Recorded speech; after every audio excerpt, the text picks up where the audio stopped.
breaking through. You feel me too. I still wanna run to you. Am I breaking through? You feel me too. I still wanna run to you. Am I breaking through? You feel me too. I still wanna run to you. Am I breaking through?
breaking through.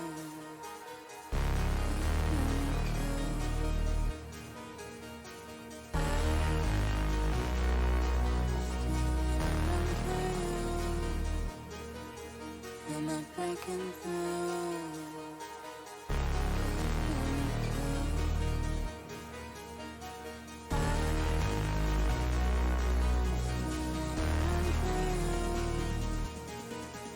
Am I breaking through?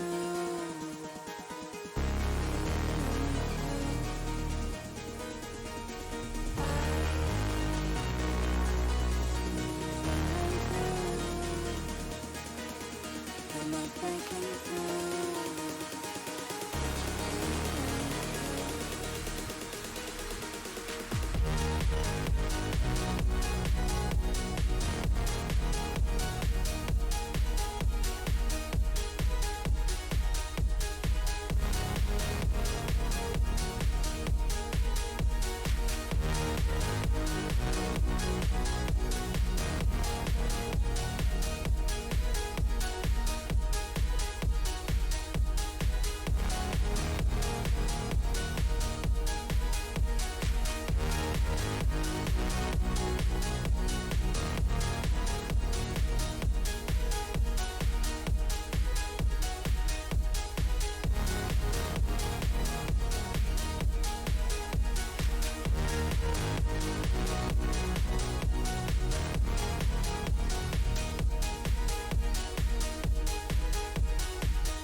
Hello everyone, welcome to another totally normal Aegis Esports Legends of Runeterra stream. My name is Domcast. I'm joined today by Absolution.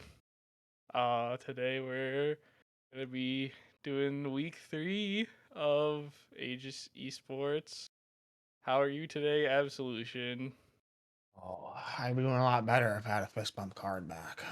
But I don't have one yet, so, I'm doing pretty okay. That's good. Well, we're here, so but we're here. It's gonna be a fun night. I'm definitely here. We have some banging matchups for you here today. We have, Blood Trail Gaming versus Icy Gaming Team B, and I've heard that this is gonna be a pretty hype matchup. From what the charts say, it seems that Blood Trail Gaming is undefeated currently. So they have not dropped a series. They've had some tough matches though, but they have not dropped a Undefeated? series. Dom, you know else undefeated me. I mean, I don't want to be that guy, but I think you've taken some L's. I I've mean, taken 0 L's. since I This decided to this put on the mask. this since you put on the mask, okay. Well, I'm winning. I stay winning. you took an L to get pushed to this level, I think. Absolution. I think we need to work this through. Is the fist bump card back really that worthwhile? I don't think you get it. It's not about the card back, Dom. It's about sending a message. Nobody Well, bats an eye when a powder monkey goes poof, Dom. But suddenly, everyone's favorite little pebble goes missing, and everyone's up in arms. yes, well, it is a grave tragedy what happened to Chip. I wonder where he went. I really hope that they find him soon, because I for one He's am very comfortable. worried. He's I very hope so. comfortable. I just hope he's found. I'm sure Malphite's very distraught about the whole situation. Everyone in Targon very distraught. As we get into the first deck of the day with Blood Trail Gaming, it's going to be a Viego deck, everyone's I'm gonna favorite. talk about this.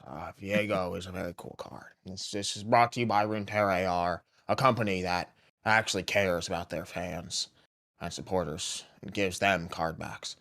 Uh, this deck's all about one thing and one thing only: chaos.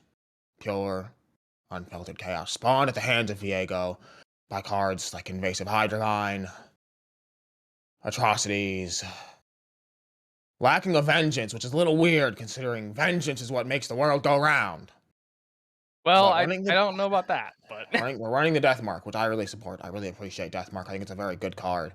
Reminds me a lot of Chip. Uh, Also, the Deny is great. Really, it lets you stop your opponents from trying to mess with your plans. I know a lot about people messing with my plans. And if I deny, well, that's a story for another time. Strong deck overall, usually 51% win rate pretty much every season. Because Viego's yeah, a strong champion. yeah, Viego definitely is a fun champion. He's definitely got a very clear identity in the space, and he has a very clear path to victory. And it definitely is a deck where it kind of mirrors the. Well, no, it doesn't mirror Zerathazir, because you actually want Viego on the board. You need him to see these cards dying. But once he levels up, the game is kind of just over. There's nothing you can really do if you don't have a way to clear him. And when he's leveled up, he's probably like a 12/12 at that point. But Oh, still, like you mentioned, a very strong deck. Atrocity really does just win the game sometimes if you don't have an answer like a deny or something to reduce the power of the unit that's being atrocitied. I'm sorry. I have to just inform everyone that Castman TV has put out a falsified tweet stating that Chip is safe. But I'll promise you one thing: Chip's not safe yet. All right. Well, the other deck we're looking at is going to be from Icy Gaming Team B, and it's a Fizz Lulu deck. Pretty standard as far as Fizz Lulu decks go. It's going to be Lulu buffing up every single little unit in that deck. And then you got the Yordles in Arms, everyone's favorite card, to clean up the game and go for that big turn 6 win. With a huge board, huge attacks. Treasure Trash in there just as a little spice. If you get to that point where you need to have uh, a random card in your hand, it can really help out. So still a very strong deck. Lulu never really falling out of the meta, especially in combination with the things like the Boom Baboon and the Flame Chompers. So it should be interesting to see how this deck plays out. It definitely does not fare the best into decks like the Viego. So if we do see that matchup, it could be a potential ban drawn away for the Viego player. That's very true. Very true. The thing about bans is they just a preventative measure, delaying the inevitable. Yep, that is true. I mean, we talked about it last week. Like sometimes you ban something and you just hope that you can take the win twice against one deck. I mean, it's definitely a viable strategy in these best of threes. As we look Absolutely. forward to who we will be covering for the first match, like we mentioned, it will be between Blood Trail Gaming and Icy Gaming Team B. We do not know who is against who just yet, but it should be a spicy matchup. We do, have a lot riding on the line as we get into the bands. Actually, we know who it is. It's Rogio versus Optima. So we will not be seeing the Fizz Lulu, but we will be seeing the Viego potentially. Yes, it's very true. What I really want to see out of this, right, the Lee Victor. I think Lee Victor is an incredibly powerful and phenomenal deck. I mean, the ability to take Lee Sin, primarily a win condition champion, and turn him into nothing more than a small, tiny stone at the hands of Victor, who clearly, although physically weaker, is now mentally superior, like myself. And to make Very. make that Lee Sin his supporting card is crazy. I mean, you said it. Victor has definitely been super strong with the recent patch that's come out, buffing up those augment cards. But Optima's running some pretty good stuff. He's running the Ziggs Talia, which is definitely super strong right now. And then they got the tried and true Akshan Sivir That's right. Warlords for the huge sweep attacks. But they've also thrown in the Zillion Echo. Now, Zillion Echo was an interesting deck back on release, but it never really rose to prominence past like the initial people trying it out. So it's definitely interesting to see it here now. I definitely can appreciate the potential in the deck. A lot of people like running weak boards with low health numbers, and if you can get the time bomb set up, really simple way to start clearing those boards. But if you aren't able to do that, it definitely feels a little bit lackluster. Oh yeah, for sure. I mean, once the clock starts ticking, it just doesn't stop. I will say though, I'm looking forward to seeing the Echo Zillion deck because I myself have been trying to play that deck, and I just don't see where the power is. Maybe I'm crazy, but everyone else seems to see something I don't get. So if I get to see it playing at the top level, that might be pretty exciting. Yeah, we are waiting on the bans to come through, so we do not know what will be played against what. But what do you think would be the best matchup for Rogio and Optum? And what do you think they're going to take away from the other player? If I'm being honest, I think that Viego is a weak link into this lineup, right? Especially without Kindred to help disincentivize swinging. You're just gonna get hit in the face. You gotta have backup plans, you know? Always gotta have a backup plan. Well, there I is think the syncopation. that is true, but there's one thing about syncopation, it never shows up when you need it. I will say, though, I think that the Lee Victor draws the ban. It just seems like the strongest list. The one that Optimus gonna have the hardest time dealing with because Victor is incredible. Yep, and then I think Rogio bans Warlords. Warlords is the strongest deck into I think every single thing that Rogio is trying to run. So I think that's definitely the ban. I mean, you don't want to deal with the quick attacks, the overwhelms, the huge power that can come from a Warlord's deck when you're trying to run things like Zoe, like Victor, like Lee Sin, where you need to take time to set them up and time to get them to these powerful spikes. Whereas Warlords, once you reach that 7 or 8 turn, you're really looking to close out the game. Yeah, that's very true. I think, And that's all. go, keep going, keep going. Don't let me steal the thunder. Okay, well, you know, the thing about warlords is, it reminds me of a story. You see, my father was a quirked up Demacian. Busting it down concerted style, and one day he rallied off a little harder than normal. See, my mom, she went for a deny to protect herself, but that didn't work because he waited till she tapped under. When he was done with her, he looked at me and he said, "Or Demacia." And that's why I know that Warlord's deck ready to go. Sounds like you've been through a fair bit of judgment absolution. Oh, I've been judged. But look who's judging now. We'll see who's judging eventually, but we do also are waiting for the bans to come through, which eventually should be here, hopefully. Like we mentioned, the Zoe probably or not Zoe, the Victor drawing the ban, and the Akshan potentially drawing the ban. I'm really looking forward to getting into this game just because, you know, double landmark deck into basically double stall combo decks for like not even combo. It just eventually there's going to be a huge unit on the board. Will be a very interesting. Oh, Very that's an interesting interesting matchup. ban. Get rid of the Viego. Wow. Maybe perhaps Optima just doesn't like that matchup. Maybe it's not optimal. That'd be funny. Sorry, it's a bit of a joke. Well, yeah, it's an interesting ban. What are your thoughts on that one there, Tom?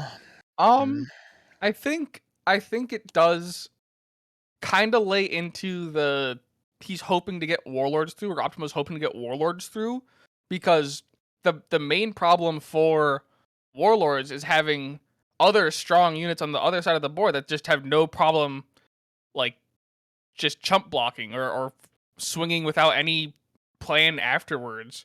So I think getting rid of the Viego is definitely a smart play because if Optima can get this Warlords deck through, he will very handily take a game against the Victor or the Zoe decks. Like it's gonna be pretty simple for Akshan Sivir to really just steamroll through these slow burn or slow play style decks, and then he just needs to look. Optima just needs to look for another win with either the Tolia Ziggs or the Echo Zillion.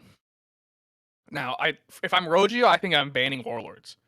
There's really no reason to leave Warlords up when both of the decks that I assume will be left are going to be slow.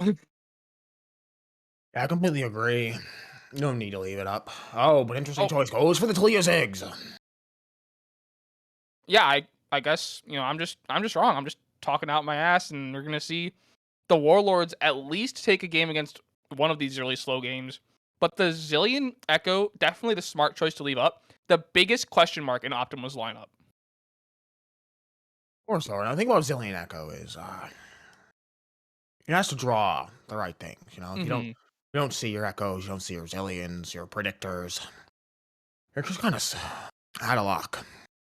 And granted, there's a lot of draw potential for these decks. You have the landmark that draws two. You have uh the Echo card that predicts and draws. So if you're able to get a little bit of these cards, you can really start to scale it into a lot more draws.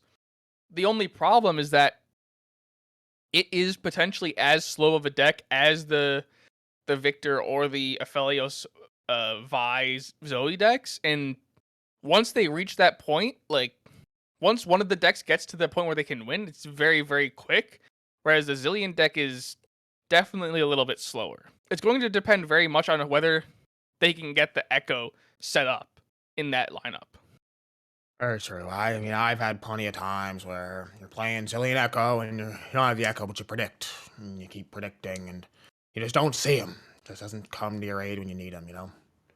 Kind of like Riot Games and Chip. Because Riot Games knows what they have to do. They just don't want to do it. Well, we can only hope for Chip's safe return. Oh, you can keep hoping. Well, we see the bans. We know what is taken off the table. We just need to wait to get into the game. That's correct. Now, what do you think the first deck each player's going to pick is going to be? I think it's going to be the Zillion Echo from Optima and the Zoe Aphelios from Rogio. I don't think it really matters what Rogio picks first. I think Optima has to look for a win with the Zillion Echo before he pulls out the Warlords. Very true, I agree. I think, if I'm Rogio, if I'm in his shoes, I'm looking at that Lee Victor and I'm thinking to myself, man, it's a pretty tasty deck list. Pretty tantalizing one. I mean, yeah, you only have Warlords to worry about if you're Rogio, and you just need to beat the Zillion Echo twice with Victor Leeson and Zoe Aphelios Vi, and that's the worst case scenario, is you have to beat the same deck twice. Best case scenario is you take a win against the Zillion Echo early, and then you just have to worry about beating Warlords eventually. That is true. So yeah, I look at this and I think to myself, the Felios Vi Zoe list feels like it has a good matchup in both those decks. So why not just hold it second? But here we go, and correct. Warlords first from Optima. That's an interesting choice. So you'd think he'd want to save his best cards for last, but maybe he's like me. Man with no plan, just flying by the skin of his teeth. Wow, Rogio tosses back the Lee Sin, but gets another one, keeping the Eye of the Dragon, a smart play, both because they are not running the Moon Weapon, they don't have Taron as their secondary, but also because that whole playstyle was nerfed. So keeping that Eye of the Dragon in hand, and then mulliganing to look for another one, definitely the smart play. Eye of the Dragon, able to just turn games around, keep them going for an insanely long amount of time. As we see the first play, it's going to be Action into the Ballistic Bot, and yeah, Action's just going to take a free attack here. You definitely don't want to block that. You have Safe Stone in hand, just chilling. Another thing you got to keep in mind about mulliganing that Lee Sin is that in this deck, Lee Sin is more of a control tool, right? He puts things back in your opponent's hand, as opposed to outright killing them. So I think it's really important to keep him in the deck until you have things like Ballistic Bot and Eye set up. Because those two cards in conjunction with Victor pretty much just going to turn Lee Sin into unstoppable killing machine. Put that thing back where it came from, or so help me. Or so help me! As they say. But yeah, looking at Optima, Optima has a really nice board. He's got Action and 2 Petricite Broadwings. Potentially the most broken card out of that whole set list, I think. Petricite is just, wow, crazy, I think. 2 mana 3/3 with Challenger is incredibly valuable. Yeah, you said it. There's nothing more to add on to that. 3/3 Challenger. Wow. The only and they can't be frostbit. Exactly. You can't really protect your units here. Rogio kind of has to use that. If I'm him, I'm really looking at this. There's Twin Disciplines in hand, and I'm thinking I gotta save this Eye of the Dragon, right? Because it's of the ones that you have access to, it is the best. Ballistic Bot is just, better Victor, or worse Victor now. He was better Victor at one point, but they can't always be on top. Yeah, it's definitely a conundrum because the Ballistic Bot provides constant value, but the Eye of the Dragon has potential for so much more value as we move into the next stages of this game. But Rogio doesn't have really any spells in his hand. He has the Deep Meditation, and that's two. He has 2 of them. That's not enough to get the Eye of the Dragon rolling, which we see now here. He's decided to save the Ballistic Bot. The Ballistic Bot will always be able to generate that chip. That is very true. You gotta look at it like that. The thing is about the Deep Meditation there is that it is going to be active next turn, and we're going to probably add 3 mana up for it. It's a good cast to throw down, draw some spells. But I respect it. Station Archivist in hand also really bodes well for the future. Mm-hmm. Yeah, Station Archivist should be able to pull something good, hopefully. But you have to also think, where does this leave... Oh, okay. I was going to say, where does this leave Optima without 2 of his Petricite Broadwings? But with the Quicksand, they do save both of them. So definitely a really good place to be if you're Optima. Definitely. Things not looking good for old Rogio here because those cards up and running. Really, what's he going to do? He can't really keep things out here. He has nowhere way to interact with them, and at least it isn't active to put them back in the hand. So at this point, I think if I'm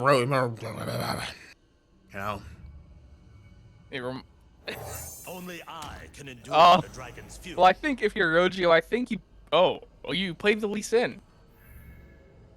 I do like this actually. So you can go for the ignite into, or the ignition into the time skip, and get the shield and the challenger on Lee Sin, and go after one of these Petricite Broadwings, but you do have to look out for the Quicksand that's in Optima's hand.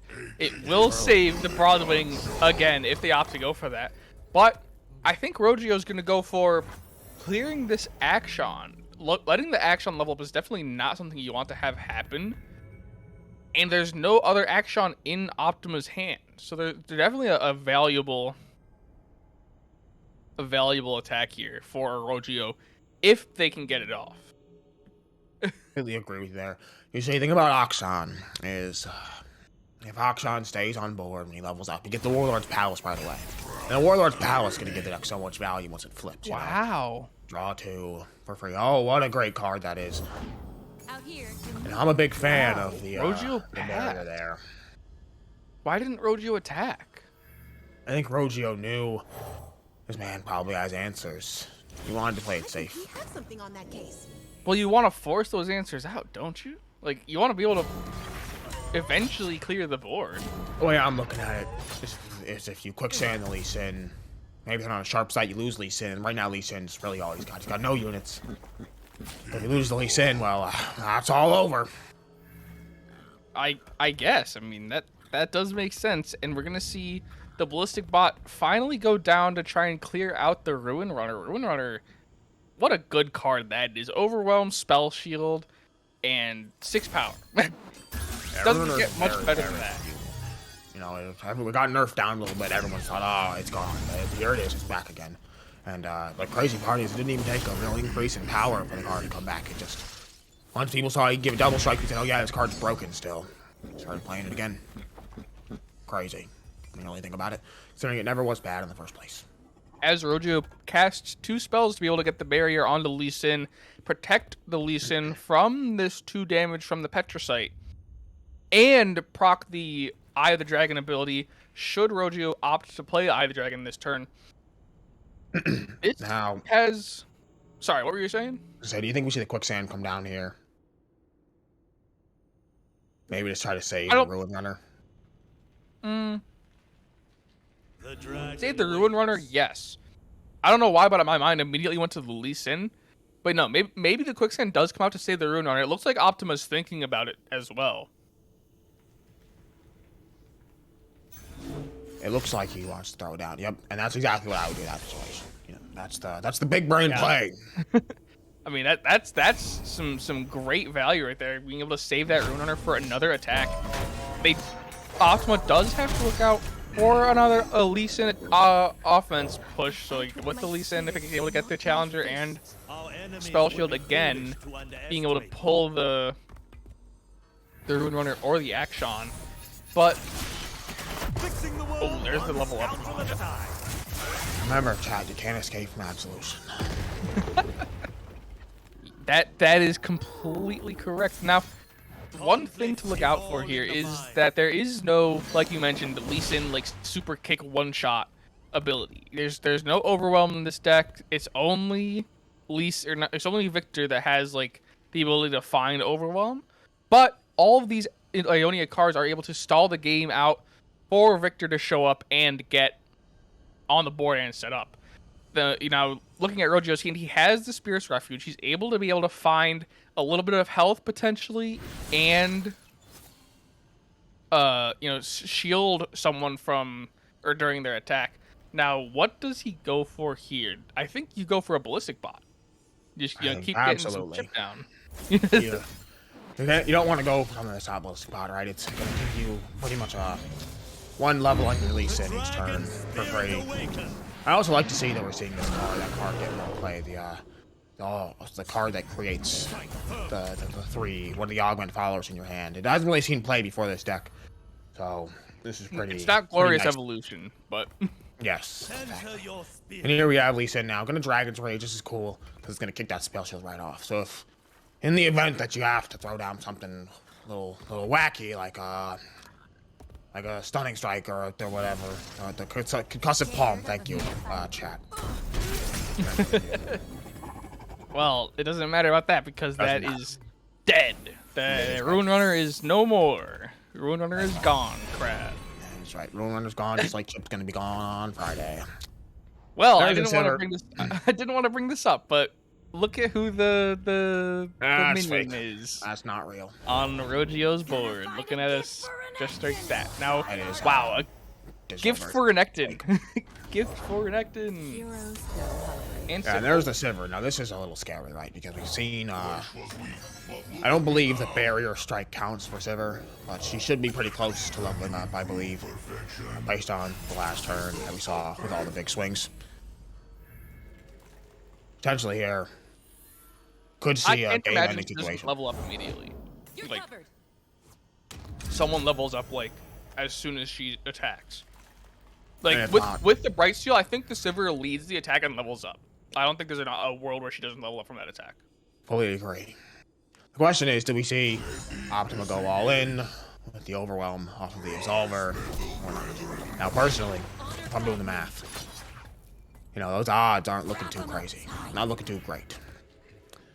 Because in the event that, you know, your opponent has something like a barrier card that generates lifesteal for 4 mana. Jesus, I just can't remember the name of cards today.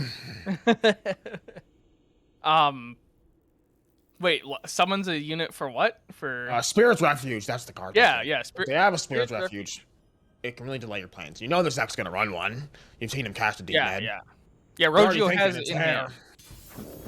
Rogio has it in hand. So interesting that Optima has not decided to lead with the Sivir. I feel like the Sivir would, you know, level up immediately, but it looks like we're gonna have to wait for turn 10 for that big Absolver Redeemer combo for the Sivir attack. And wow, ooh. Wait. What? Oh, okay. Now. Understandable. There we go. That's more like it. No, I definitely like that play. Getting a little bit more lifesteal out of your little Dragonling, get a little Dragonling action in there. And yeah, let me see where the Sivir levels up. Wow, at the end of the attack. Okay, so it's definitely, I guess, the smart play to wait then for the Sivir lead.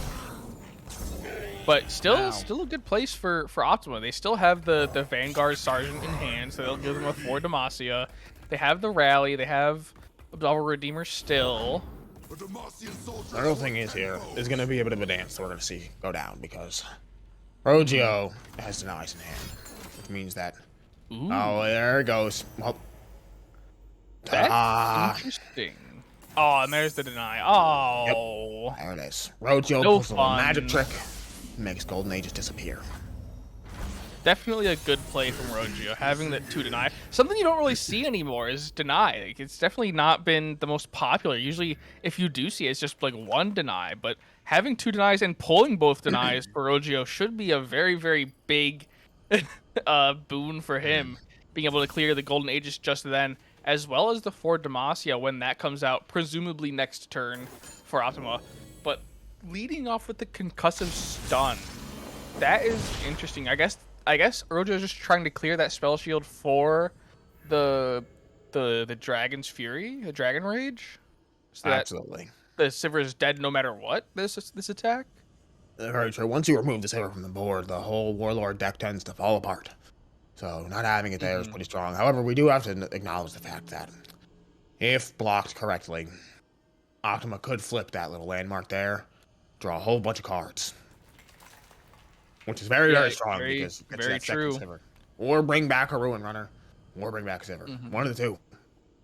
Yeah, that's definitely a potential for Optima. I mean, just having the Warlord's Horde is a great opportunity for Optima to, you know, if something goes wrong, if something doesn't work out just the way Optima's intending it, to be able to turn it back in his favor. You know, Optima's in a really good place right now. Like, there's a big board for him that's hopefully not going to get too poorly punished right now from this attack from Rogio. But if Optima is able to save the Sivir, yeah, it should be a really good place for Optima. Yeah, now Rogio could go for the deep meditation and potentially find another Twin Disciplines, but they're just gonna let it go. I personally would have also thrown the Akshan in front of the 1/1.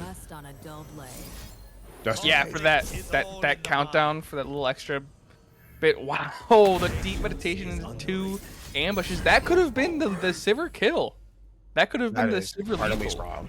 It really could have. Now, the thing is that this pretty much puts Optima on a 1-turn clock. If he doesn't win this next turn, or if they don't win, I apologize. I'm not sure the gender of the player in question.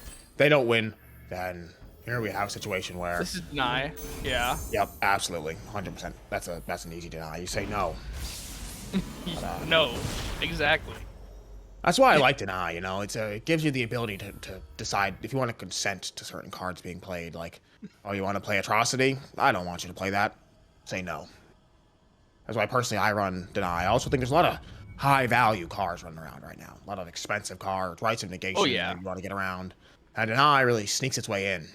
All your favorite BTFO cards like Field of Rush, Yordles and Arms, whatever dumb Bull is being pulled from Loping Telescope. Exactly. Definitely a good card to have. Now, how does Rogio come out of this? It has to be a Spirit's Refuge angle, I would think. Absolutely. I think you throw the Spirit's Spirits- Refuge. It's in the front only of the way. We laugh at them. I think that's the only way. Now, I like this play right here. You see, a lot of people take the Absolver, and they'll put both cards on one champion. Now, the thing about Absolver is you get 2 separate spells from it. It's a lot of value. If you put them both on the same card, you could be missing a lot of A potential lot of damage. risk. Exactly. A lot of risk. But if you spread it out. Oh, well, there you go. that's That not right good. there is very, very scary. Ooh. Okay. And No, another interesting thing here is putting the Sivir first. Normally you want Sivir at the end, so in the event something happens and Sivir dies, you get control of the game. But I respect it. It's not going to be lethal. Yeah, it's not going to be lethal, and they decided not to pull the Ballistic Bot. I would have imagined for sure they pulled the Ballistic Bot to deny, that 6/4 unit from attacking. I still think you use the Spirit's Refuge here. I still think the Spirit's Works a Refuge lot. is the way to go. You want to make sure you have at least 6 health, because the Sivir spell will strike 5 times. And we do see it in hand here, but these are top players. They know these things. They have this information locked away in the deepest catacombs of their minds. And that information tells you that, I want to make sure I have at least 1 extra HP, so if the Sivir spell goes off, I don't die. So this is actually a really good place for Rogio, I think. The Sivir Ricochet cannot go off. Rogio should be able to use both ambushes, one on the Ballistic Bot, one on the Tell the Dragon, and then pull with the Lee Sin, and that should be lethal. There should be no way out of this for Optima. Absolutely. Like, It's a great, regardless great of what game cards plan. were in his hand. And we're seeing here, in spite of what I had said earlier, Lee Sin can still in this deck be a win condition, just not a one-shot win condition. Lee Sin here is just very strong card over. I thank you. Probably one of the best Yeah. defensive recalls in the game. And we saw it right there. Like, the Victor was nowhere to be seen all game. The Eye of the Dragon showed up, was cleared immediately. The second one showed up, was cleared basically immediately. But with the other cards that were in the deck, with Ambush, with just the amount of time that one of the Ballistic Bots was able to sit on the board, eventually it just became, here's an 11 power elusive unit that you have to deal with, as well as a Lee Sin kick. Even though the Lee Sin kick is no longer have Overwhelm, it's still a lot of That's very damage to true. deal with. Yeah, As we go into just the good damage. it's just good damage. And here we go into the Zoe Aphelios Vi deck. So still some Piltover and Zon, but we've swapped out Ionia for Targon. So should be an interesting angle here. Running back the Warlords from Optima, definitely the smart play. It was almost your game. You almost had it. It was just a couple unfortunate draws from Rogio. Really, Rogio had what they needed for that win, and it was just unfortunate for Optima. So this should be a fairly simple win, I think. It should be a very much so faster win. Pulling this Action, pulling this Merciless Hunter in your mulligan should give him a really nice curve to keep the board clear from Rogio of these scaling cards. Absolutely. And if you're Rogio right now, a deck list that that's what you want to see. I was going to say, you really want to see that Vi, but you didn't have it. Now we do. We do have the Vi, and I think that's very good. It's really good for Rogio. Really going to get the deck rolling. Vi is an incredibly powerful card, especially with something like Veiled Temple just kicking around, buffing your stats constantly. And the Ambush to make it. Oh, and there's the Aphelios. This is a very good combo here. So do you lead the Aphelios to bait out the Merciless Hunter, or do you just lead with another card and let the Ballistic Bot get vulnerable? Yeah, I think Aphelios in this matchup has a lot of value, right? Because Aphelios can generate you a stun every turn and generate you lifesteal. Just a lot of good things that the Warlord deck does not want to have to deal with. And so I think you really don't want to play that Aphelios down into a situation where it's going to die unless you have the power to protect it. Which right now, I'm not seeing. That makes a lot of sense. And Rogio's running the Veiled Temple. Veiled Temple, when it came out, was kind of scoffed at. No one really thought it had too much value. I always liked the card. I was like, oh, this is a good meme. Like, if you're on an off turn and you have the mana, play the Veiled Temple and it'll always provide you value. But now with all of these spellcasting decks, the Veil Temple has seen a good resurgence in spellcasting decks that run Targon, just because of, getting 2 mana back is a lot of mana. That's basically a whole spell. It's a Pal Cascade. It's a what have you. And then the buff to the power is just a little bit of this cherry on top. Absolutely. I mean, the other thing you have to keep in mind is that it's not spell mana it gives back. It's regular old normal mana. It means if you need to play a unit, you can. Exactly. But also, it makes whatever your second card you play cost 2 less of actual mana, and that's just way more valuable. Exactly. I mean, you could play the Pal Cascade here, and then play Aphelios, and then still have mana to play the Station Archivist with the Veil Temple out. That's 7 mana of cards, and 2 of them are units on a 5 mana turn. That's insane. Exactly. It's pretty much putting yourself 2 turns ahead of your opponent at all points in the game. Yeah, it's actually insane value if you can get it out there. It does take a considerable amount of commitment with being 4 mana, with not really doing anything on drop. But once it's out there, the value could be potentially insane. I think we're going to see Rogio use it this turn. Right? We've got that 4 mana up. I think very intentionally they left that up and didn't play anything extra for defense. Gave them the Ballistic Pot. Oh, over the Aphelios. Interesting. Understandable choice. Right, your opponent's tapped down, no real response except maybe a single combat. What's that going to do? Yeah, I mean, clear the Aphelios, but being able to get those moon weapons rolling is definitely a nice angle here. And the Zoe pull. The Zoe pull should be very, very good. Ooh. New Crescendum. That's fine. I actually prefer New Crescendum over the old one. I mean, originally, you could tutor out specific cards, but now, if you don't have any units in your deck, you can just get a free one. And free units are always good. Yeah, especially when those free units have Overwhelm. Yes, for sure. But now we see the Zoe being dropped. I would have liked to see the Zoe dropped first, just so that she starts that level up process a little earlier. But being able to find that 2-cost unit, if it was something really, really good, having that out before the Zoe could be beneficial. But looking at Optima's hand, they have the grappling hook, they have the Bright Steel, and they have Concerted and Sharp Sight. This is a really good hand for them to play reactively or proactively with the grappling hook. But absolutely, I completely agree. I mean, grappling hook is a very unique spell in that there's a lot of turns where it's really, really crucial to have, but a lot of turns where it feels almost unplayable. It essentially costs, if you have to play a Sharp Sight with it, it costs 5 mana, not just 3. The real value, though, is if you target Akshan, you're getting the additional tick down on the Warlord's Palace. A lot of good things come from that. Yeah, and with the board Optima has right now, they would have to use the Sharp Sight to guarantee the kill onto something with the grappling hook anyways, so definitely not the worst case scenario. And pulling the Petra Sight, that's huge. That puts this Zoe no longer safe anywhere on the board. Like, this is a great place to be if you're Optima, because you no longer have to worry about that eventual Zoe level up, because you just place the Broadwing and clear the Zoe immediately. Exactly, and especially now that this Caliburn is out of hand, it means that Petricide Broadwing is super safe to come down and just sit on this board. Now, the big thing here, though, is that every single turn, every card played is making that vibe just a little bit bigger. Yeah, I mean, the only thing really holding back that Broadwing, like you said, was it would have to obliterate a unit initially. But, now that there's no more Vicarin, that Broadwing can go down safely. And the Sunblessed Vigor coming out to protect the Akshan. Definitely the smart play. Force the Sharp Sight from Optima. But like you mentioned, with everything going on to the Akshan, it's just all the sooner that the Horde counts down. Exactly. Now, the big thing here, though, is that Hush is probably going to come out.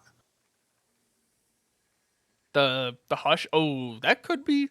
I mean, it depends how much Rogio cares about saving this Akshan or Aphelios, but actually, the Aphelios is safe no matter what. The Sharp Sight is only a 1/2. That is true. Now, see, I think I misinterpreted what's going on. For some reason, I thought that they would strike each other. My apologies to those of you at home. It's quite all right, but This is going to be a very, very interesting game here with the attack token still in Optima's hand. Optima now has a choice. Does he clear the Aphelios, or do they clear the Zoe? And it looks like they're going for the Zoe. Definitely get that crap off the board as soon as possible. Don't want anyone getting free whatever keywords. Definitely Very something scary. that could be a very bad ending for Optima. But keeping the Aphelios alive is definitely a good play for Rogio. Eating 5 damage, not the worst place to be, especially with the 5-cost heal card in your hand. Yeah, for sure. I mean, that Star Shape is going to do a lot, put in a lot of work right now. But I think the big thing we haven't seen yet again is that Veiled Temple come down. Now, the question is it going to see play this game? Because I would prefer, if I was playing this deck, to have that Veiled Temple down when the Vi comes down, to make Vi nice and big. That way, if I got to play an ambush or give her overwhelm, thanks to Aphelios, she's going to be hitting for a lot of damage. But we haven't seen that happen yet. Yeah, it's curious because, Rogio could have put it down like turn 4 when there was nothing else going on the board. But instead, Rogio's opted to just keep it in the hand, go for these other plays. And who's to say what would have been the better play? Because right now, Rogio's doing all right for himself, finding that Golden Sister, being able to do something. Was Golden Sister always a 6-cost card?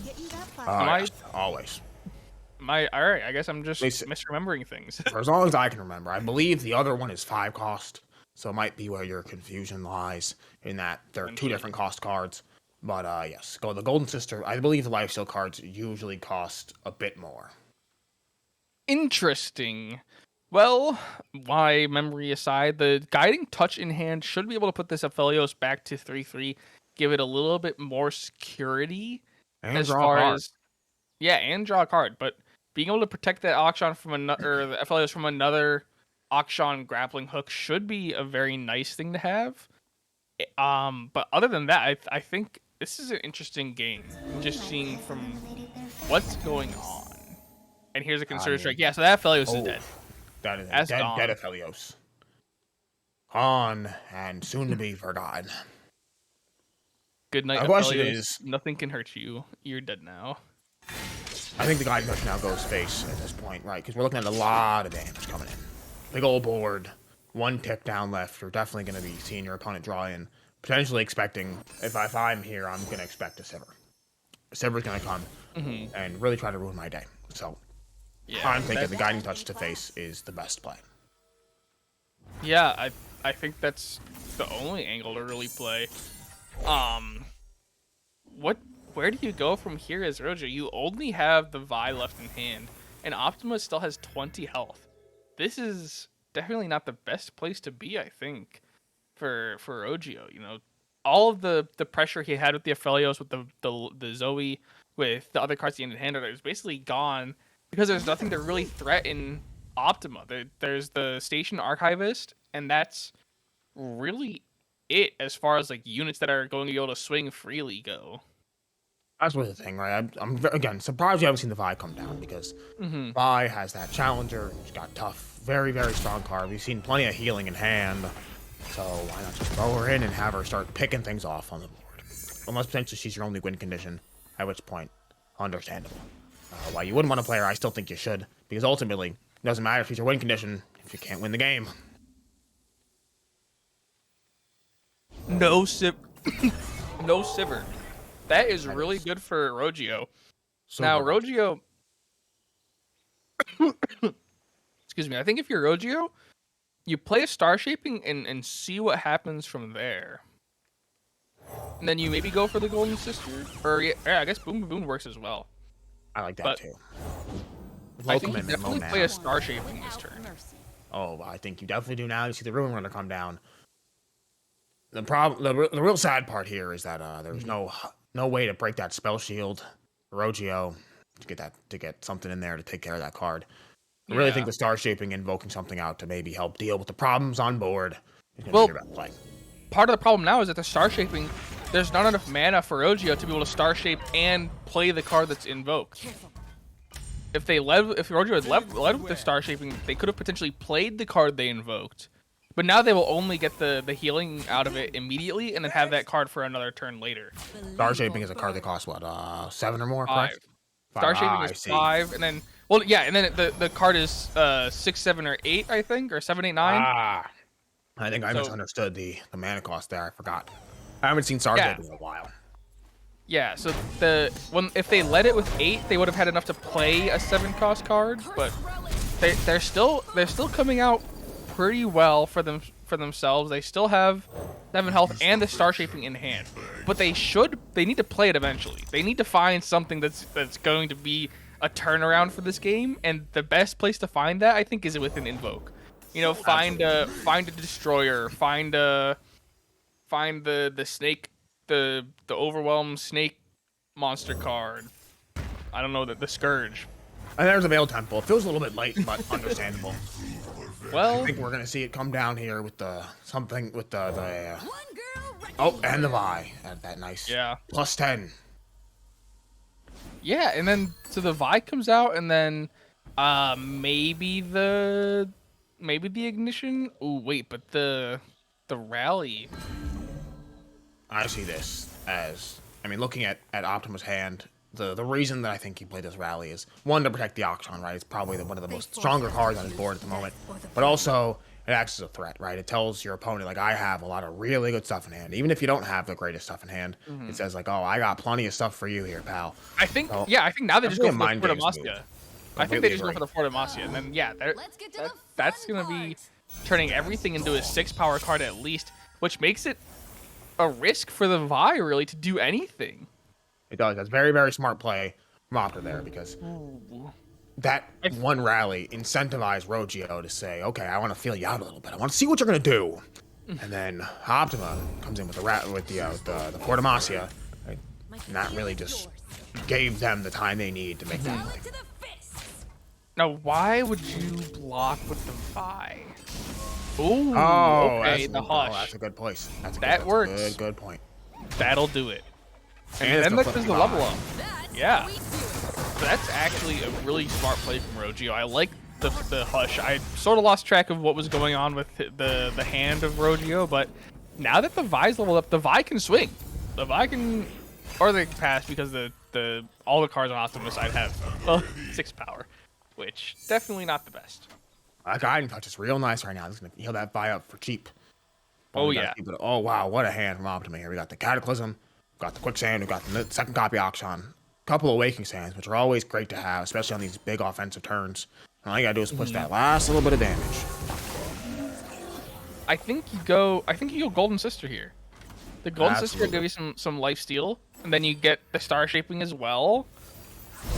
Yeah, you need to find some health with your Rogio. There's still a lot to deal with from Optima, and yeah, there we go. So now, we have now you Guiding Touch. Yeah, you Guiding Touch, and then Yeah, you absolutely have to Guiding Touch here. there's still not enough for Star Shaping though, which is unfortunate. But it also could be worse. unfortunate There's is no Quicksand. overwhelm. Yeah. All right, Quicksand is going to do a lot of work here. See the Quicksand hit the Vi. Oh. That's going to kill the Vi because, oh, really, no Quicksand. That's interesting. Yeah, that could have been really bad for Rogio. I guess Optima was expecting more counterplay to come out and have another opportunity to play Quicksand. But or potentially maybe they just wanted to get this Auction down.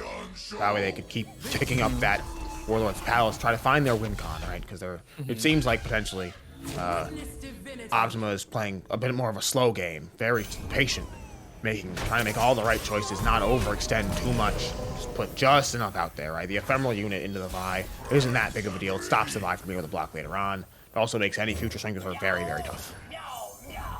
yeah, no, I think you're exactly right there. Optima just wanted the Vi to no longer have 5 health. If the Vi died to the Sandstone Charger, great. If the Vi lives, at least the Vi no longer has 5 health and tough to block the Action. Very true. Very good. The obliteration, yes. Yep. There we go. Yep. 9 times out of 10. But they do have to look out for the the right negation and the Absolver, which Absolver will save 1 unit from that obliteration, but the Right of Negation will save all the units from that obliteration. Very true. Very true. Now, the big thing here, though, is this is lethal. Now we're threatening. Off of Elusive. I like that quicksand. Yeah. Remove the keywords. Just get those things blocked and dead. The Zoe's going to go bye-bye. And the game is back in a position where you are losing, but you could swing it back for the win. Especially with the return here of the Warlord's Palace. Well, the good thing for Rogio is that Rogio has lethal the next time Vi attacks. The Vi ability will kill Optima the next time Vi attacks. Especially with a couple of ignitions going off. Oh, that Siver's very, very scary. Especially going into an offensive turn with a Absolver in hand. Even more so with the Absolver. Now, granted, Rogio does have Star Shaping. Rogio does have the ability to kind of just eat some damage, more or less. I completely agree. I think that we're going to see. Well, right, this is a bit of this really showcases the one weakness of the Warlord deck, which is that it does tend to struggle in these later parts of the game once it runs out of resources. Right, you get a couple big swings in, either you win or you're fighting an uphill battle. And whereas this Vi Aphelios deck, it seems like that's a really good card. It seems like Rogio is trying to play the game in a way where you'd be able to kind of slow the game down. Just let things go out until you're going to be in a position where you can kind of start playing things very freely. I think that's what we saw happen here. This could be very bad. There's Concerted and Overwhelm in Optima's hand. So something's getting a free attack. Which I think is going to be the Sivir. They're going to make sure the Sivir gets a free attack. Most likely. Do you live? I think here, this is risky. With just the Star Shaping. You have to block every unit. But do you live with just the Star Shaping? I think you block... Oh, I was going to say you block that unit with Vi. You block the Bright Steel with Vi, you block the other 2 with the Ballistic Bots, and then... Yeah, Star Shape. I think that is the best play, because potentially the Vi lives blocking the Bright Steel, but now with the Concerted Strike, the Concerted Strike's going to kill the Vi for nothing, and block the Sivir, or the Sivir will attack for free. You have to Star Shape here. Yeah. You absolutely do. There's no way you don't. I think Rogio's trying to play around that Scourge. Potentially. That is very, very good. No, the Scourge. You already have one of those. I absolutely should go for the Scourge. You already have one of those, Rogio. You go for the Scourge. Oh, this is not good. This is not good. Yeah, you need to block with everything. This is perfect. Rogio. Well, it's going to give us a series because now we get to play game 2. Game 3. Game 3. I can't count. It's okay. We're playing another one. That's all that matters. Because Rogio didn't block with all of the units that he could. And that's all she wrote, I think. Absolutely. But nope, it's not all she wrote. Because we have a game 3. We will be going into that one. Yeah. And one I made plenty of times. It's going to be the Zoe Aphelios Vi into... help me out here. It's the Zoe Aphelios Vi into the... I believe... Ooh, this Echo Zillion. Echo Zillion. Oh, that's going to be a fun one. That's going to be a good game to watch. And, rough open hand for Optima. They still can mulligan, but they definitely want to find a Zillion. Yep, there it is. Zillion or an Echo early. Yeah, having the Zillion out, definitely a good start here. But Rogio having 2 Aphelioses and the Submersible. Yeah, get rid of all of that. Oh, he still finds 2 Aphelios. Bad. Completely agree. Oh, now. The 2 Aphelios, you really don't love to see it, but I mean, you can kind of play one for free. Although this is a deck that doesn't really run a lot of removal. The biggest weakness of Echo Zillion, in fact, is that it doesn't have any way to really interact with your opponent's board. You can't really touch their things. You can't mess with their cards outside of, like, time bombs. These low damage dealers. And I think that maybe a Mystic Shot or a Get Excited, but yeah, you're definitely playing your own game as the Zillion Echo. And wow, Rogio going for the pass again. Obviously, he has nothing to play, but Optima should be looking at this with a good deal of excitement, being able to get this Zillion basically for free. I don't know if auto pass is on, but if it auto pass, that should be a good indicator that there's not a lot in Rogio's hand that he can do. It looks like auto pass was on. The instant pass there, and oh, great hand. I mean, we already see the full predict suite you really need to get that Echo out. Leveled up, feeling nice and strong. Mm-hmm. Interesting Mystic Shot. Goes for the 2-1. I think I would have just taken the damage. Would have just taken the 3. Mm-hmm. But maybe Rojo's playing a game, thinking about, you know, a couple turns ahead, maybe. Voice the Risen with Echo. Big swing turn, you know. Yeah. Go crazy. You know, it could be anything, but as far as hands go, Optima has a really good hand. They have the Scrying Sands, the Rite of Negation, this Ancient Preparations, and the Hoverboarder. And you see the Echo. That's what you want to see. Yeah. That's very good. Yeah. And then, honestly, like, maybe you should have predict Time Trick, but maybe not. Maybe it's fine. You know, the hoverboard comes out, and then unfortunate that the hoverboard is in the hand and not in the predict, so it doesn't just immediately get summoned. But you know, having Echo is definitely a good place to be. That is one of the downsides of that card is that, you know, you don't see it in the predicts. It's pretty bad. What was that? What's happening? Rogio just used the Crescendum to summon a Ballistic Bot. That is absolutely wild that he just ran Legendary. Insane RNG. Legendary. Anyone would strive to achieve random number. Calculated. That good. Actually calculated. Mind-boggling. See that, Dark Odious? I see you in chat trying to call me out. And you guys hate when we talk about RNG. Trying to tell me I'm bad for like new Crescendum. Guess what, Dark Odious? Look at that right there. Just be Rogio. Just Crescendum better. I've been practicing. Exactly. And it's not perfect. Just Crescendum better. Yeah, exactly. Why don't you learn a deck that's not a Zero Irelia and then talk to me, Dark Odious? How about that? How about that, huh? Shots fired. All right, as we get back into this one, we're going into round 5. Both players taking a good bit of time here to set up. Submersible not coming out yet.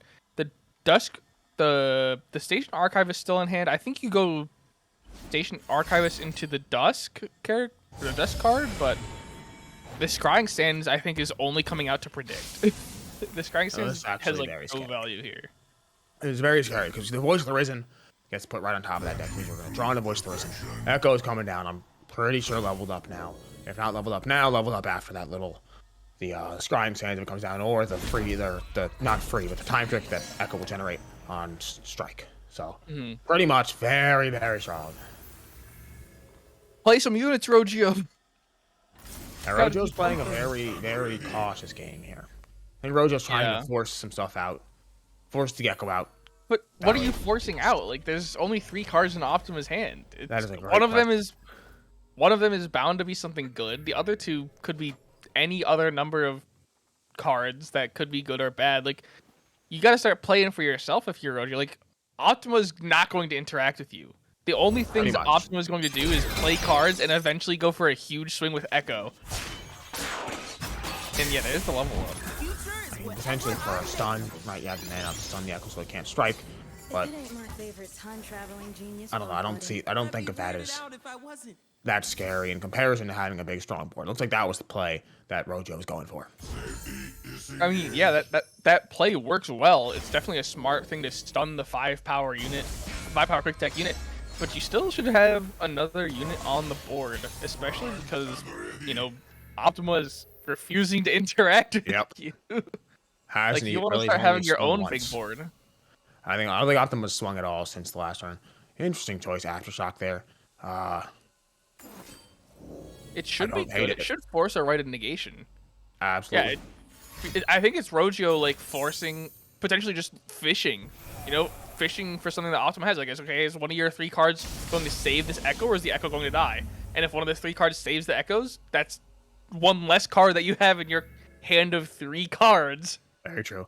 I think that potentially we're seeing Rogio play from a position of potential matchup and experience, right?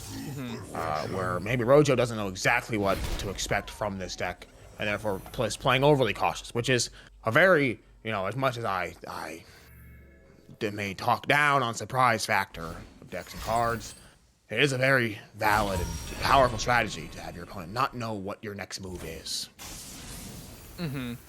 Interesting predict. Got the Chrono Break. Very, very scary. Let's see if Rogio can do it again. Let's see what he summons with this Crescendum, because Rogio found a Ballistic Bot with the first one. Let's see if this second one is just as viable. If it's a Sparkle Fly, I'll lose my mind. I think Sparkle Fly. Stony Suppressor is a card that I think should be played more. Just saying. Well, you don't want to play that if you're Rogio. Your whole hand. No, absolutely not. Not right now. But I think other decks should run it more. Like a Galio deck should probably be running Stony Suppressor. Never mind. No, that's right. They didn't make Galio. We will make death holy. Well, here is the Aphelios level up. Good level up. Ooh, unfortunate That's that the bad. card was a Nightfall card. Don't think the Nightfall activated. I believe they took that part off. But yeah, no, that's unfortunate that it summoned a Nightfall card with no activation on that. But still a good place to be. The Aphelios now has Quick Attack. There's only one card in Optima's hand. What are the odds that it saves or protects from one of these swings from Rogio? So definitely smart heads up play there, noticing that there's literally nothing in Optima's hand. But this is not good. The Chrono Break has been found, as well as this huge buff card that was just played for Optima. This could be a big attack. This is the real power of the Echo Zillion deck, right? You hit your predicts and you're playing like a nice low tier 1 deck, or you don't hit your predicts and you're playing the worst pile of cards anyone's ever seen since my Pike deck. Oh no. But no, this is counting up the math. It's definitely lethal, but how lethal? What can Rogio potentially get away with? But with the stun coming out, the Gravitum, he will be able to live or get away with a lot more now. So definitely a nice place to be. The Chrono Break, though, the Chrono Break is going to be big. The Chrono Break is going to be very important in how this turn plays out. It requires pretty much a full block. Hopefully Rogio learned from last time. Doesn't make the same mistake. But not full blocking into a deck that's going to try to combo out for a victory. Yeah, Rogio losing his Ballistic Bot. Unfortunate. But desperate times call for desperate measures, as they say. But the Zillion attack, Optima's just giving up on Zillion. There's no goal that Zillion serves anymore with the Chrono Break in hand from Optima. And yeah, with the buffing card down, it should be a bit of a safer time for Rogio. But wow, Rogio actually for this Zoe play is in such a good place because he knows that there's nothing in Optima's hand that could or the odds that something in Optima's hand kills his units is so low. But that's very true. Yeesh. Now that right there, that's gonna kill a lot of units. That's interesting call. Interesting choice there.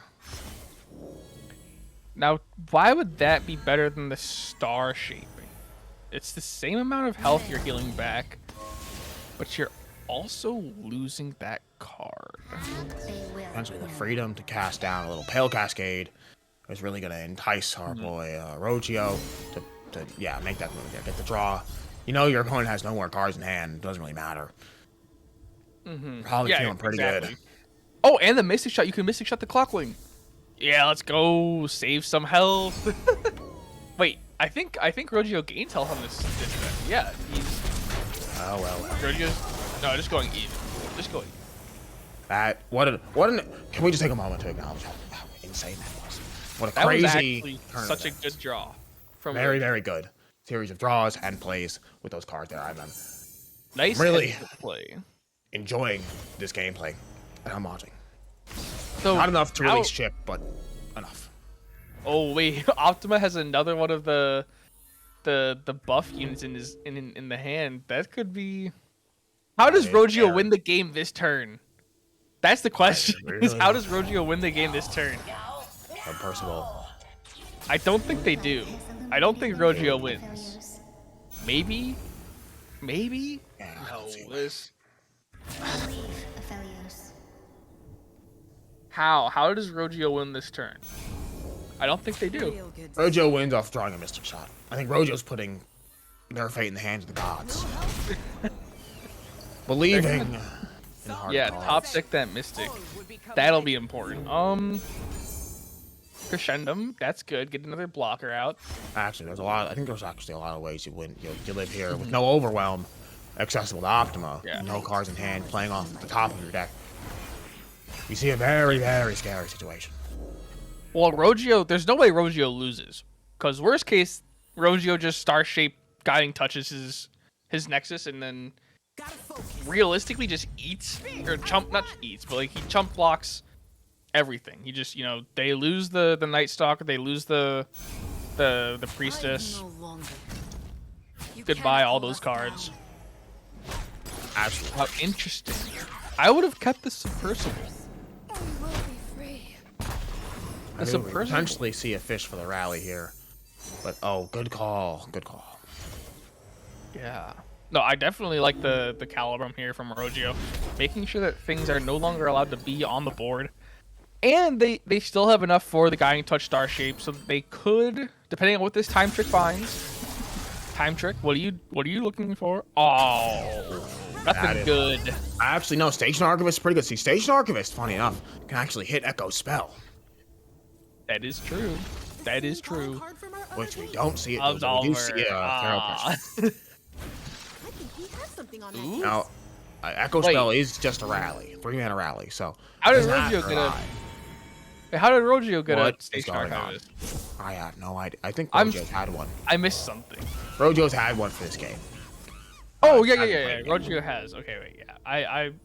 All right, lots of Archivists being played right now, but yeah, there's the Hush. Don't know what the Hush is for, but still good to have. Actually, just to take something. Now, Rojo why- also not knowing the Chrono Break could potentially be in hand, right? He saw his opponent predict something, draw a card. Could be a Chrono Break, so I think we're just playing a bit cautiously here, making sure that Chrono Break doesn't go off for the game. Now, if you're Rogio, Severum, right? No, yes, maybe Severum. Let's Everyone see gives what you life steal. I agree. time trick into another time trick. Let's go. This is actually a very long series. I've just looked over at the clock and it's 20 seconds left in the Oh series. my. 30 seconds to 30 seconds. Both players need to start stepping it up. It's been a little bit Absolutely. of time. I actually don't know what happens when the timer runs out. Does the game just end? I don't believe think so. it I believe ends. they I don't get a think little it bit of a cushion time because you see they have their own personal clocks there. I think those have to run out and then the game just ends, or the Oh. game just ends. What? And Do not fear. Rojo lost. Okay. I guess like Uh, that was in Rogio. That was Rogio- Rogio's game, I think. That was did Rojo have less cards in hand? or I don't. deck? Rogio had more Nexus health, and I think Rogio had more time on the clock. I'm not really sure how that goes. Hirsch, where are you? I'm not sure what happens there, but I mean the game says Rogio lost, so good series for Optima. That was a long one, but definitely kept it up. Like the rough game 1, game 2 is pretty handy for Optima, and then game 3 really came down to it. There's nothing else to say besides it came down to it. Quick question for you. Are you Now, gonna how use your on fucking earth? voice? How on earth did Rojo lose that game? Because he took too fucking long. But didn't he have more time on the clock? I don't know. No, I'm because not gonna worry about it. what he right as of right now, he's a minute under. It also counts has an effect the time that you waste from the prior games as well. That adds up. Ah, I see. Now that makes a lot of sense. Yeah, well, that's how the cookie crumbles. That's the way the news goes.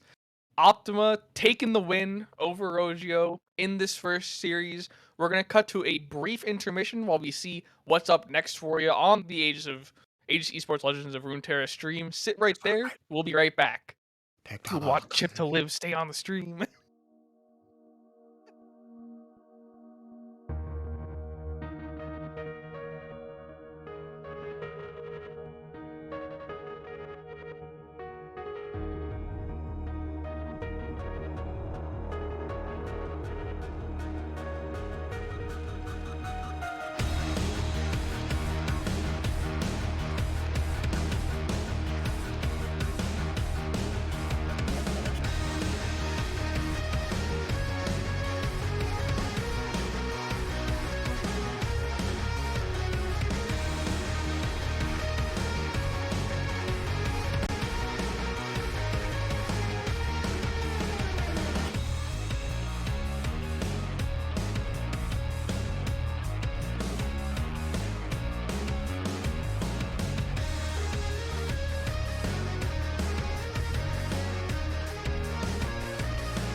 I said put the stream back on right now. Thank you. My Welcome father back. Was a Hearthstone player. Are you making But- fun of me, Dom? No, please. You cracking jokes, Dom? Yeah, I what are gotta you start gonna do cracking about it, huh? rocks. I'll be right back. That's what I'm gonna do. Well, while he does that, we can talk about AJ from Virtue Gaming Disciplines, a Aphelios Lux deck. The name of the game: cast spells, use Final Spark from Lux, and then you got the usual suspects from Demacia. You got the Bright Steel Protectors, the Petrocyte Broadwings, the Vanguard Sergeants, and the Radiant Guardians. And then you got Aphelios, whose only job is to create extra mana or extra spells to get Lux to her Final Spark quicker. Yeah, that's pretty much it. Pretty straightforward deck, I think. Play defensively, use Lux to get Final Sparks off, clear the board. You have single combat, you have Hush, you have Shielded Duran, you have the Petrocyte Broadwing. You can play proactively with offense with the Petrocyte Broadwing and the Bracer Protectors, but overall, you're trying to play Lux spells. Final Spark City, very, very straightforward. Not really much else to say on that. That seems pretty simple. I'm very much looking forward to potentially seeing this deck being played by AJ. Don't know who will be up on the stream just yet, but once we do find that out, we'll be getting right into it as we go into Jason Station's deck from the Mastering Runeterra Pro team. My old friend Jason Station. This deck is Sentinels. We all know what Sentinels do. You got your Buru Sentinel and your Burgeoning Sentinel, and both of them are very strong cards. You kill something with a spell. They got real big and scary. They have fearsome, pushing through a lot of damage. This deck thrives on Jason's ability to duplicate your big spells like Shock Blast and Piercing Darkness. Really make your opponent start to sweat. Vi's a nice little touch. Boomer Sentinel? I said Boomer Sentinel. Boomer Sentinel? No, Boomer, I'm sorry to keep going. The only boomer in this game is Heimerdinger. But yeah, that's pretty much the deck, right? You're gonna control the board, control your opponent's board, not let them play the game. Slow and steady will win this race. And Jace, honestly, one of my favorite champion additions of recent time. I may actually just steal this deck for myself because I think it's very fun. We found out who we're going up against. It's going to be AJ and Kevor. So we will potentially be seeing the Aphelios Lux deck. We will not be seeing the Boomer Sentinel. I see. Casters aren't supposed to have a bias, but yeah. I'm definitely biased against that Pantheon deck. Against the Pantheon deck? What do you have against Pantheon? I think you Pantheon had dumb and bad. You had one too many Golden Aegis rallies. I have lost for the last time. Okay. Well, good for you. Luckily for you, we won't have to see it. That deck is off the table. It will be Scout and Riven Victor. Now, Riven Victor, I've had a lot of fun playing. I love Riven. I played Riven deck when Riven came out. I had Out of the Way with Riven, so all of the buffs were permanent. A lot of fun, but kind of troll. But now that Riven's actually good, with a good other character to support Victor, Victor is the real card. Riven is only there to support Victor. Still, it's a fun deck. It's very, very strong. It has a lot of potential into, I think, the Jace, or not the Jace, the Aphelios Lux deck. Because the Aphelios Lux deck is trying to get kills with spells, but the Victor Riven deck is just, gonna get a big unit and go all out.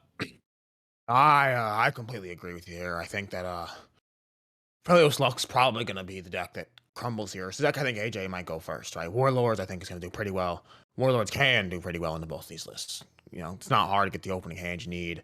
Take out something like Scouts or Riven Victor. I think it's the Aphelios Lux deck is gonna be the coin flip there. However, I think Scouts is poised to really show up a good performance. Yeah, I think if you're Kevor, you honestly might go Scouts into the Aphelios Sivir.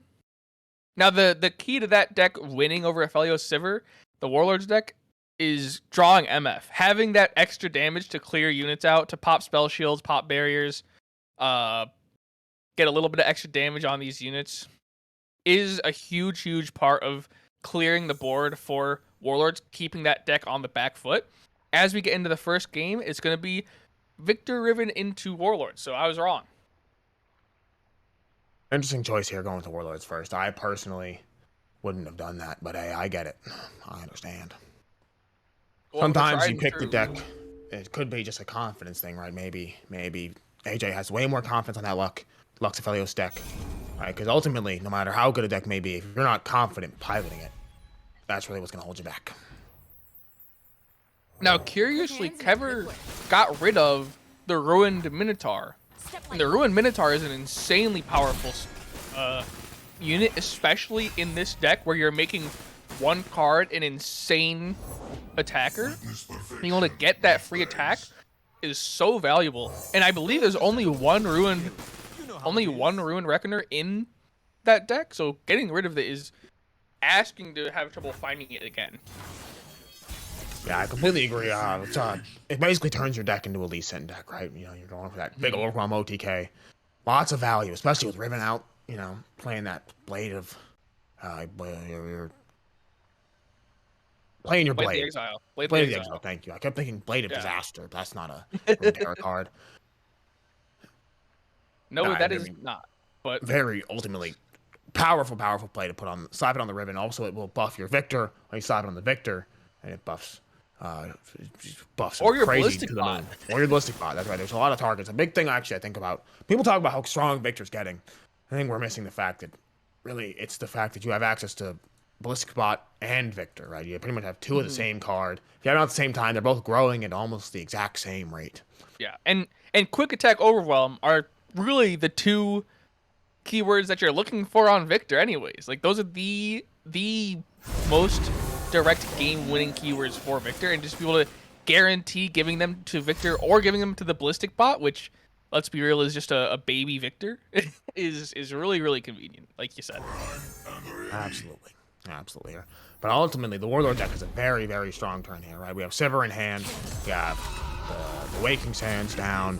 The Akshan's going to be swinging in for that too, with the Shapestone allowing the Akshan to survive and kill the ballistic bot still. However, Kevlar does have that Mystic Shot chilling in the palm of their hand. But goes for the Get Excited. Interesting choice. Protects the ballistic bot. And activates that Reckoner. Yeah, I really like the Get Excited play here. Getting the Fallen Rider into the...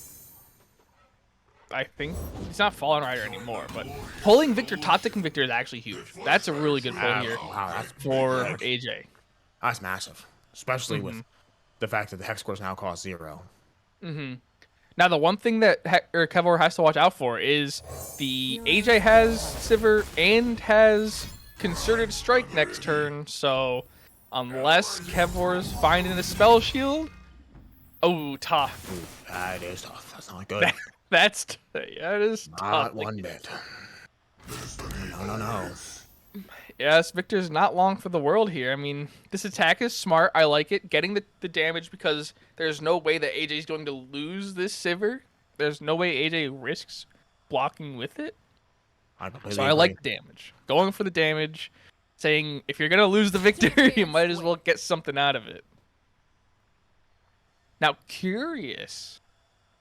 If I was AJ, I would have saved the Tomb Raider and gone for a guaranteed kill on the Victor with a Concerted Strike. Yeah, definitely the smart play there, because you don't want to risk Kevlar having something that saves the Victor. I wonder there if AJ is thinking, I'll let him roll, right? The odds of Victor rolling Spell Shield are surprisingly low. So maybe there's like 12 keywords or something, and like half of them are pretty bad. So I think the power for AJ there is that maybe we let our opponent roll some bad keywords. We develop our board a little bit more, build it up, get nice and strong, play another copy of Akshan, maybe, go somewhere with that, and then see what happens. Yeah, I think you're totally on with that. Like you mentioned, what are the odds that they roll Spell Shield, and you also have more time to develop your board. If you're delaying this Concerted Strike, it's a huge mana commitment. Being able to get a couple more units on the board is great. Now, the one thing they have to worry about, Challenger. There is now a Challenger on the Victor. So Victor if Kevlar wanted to, could just, sacrificial land the Victor to take care of the Sivir. Absolutely. I mean, I personally think that's a very, very good choice. Right?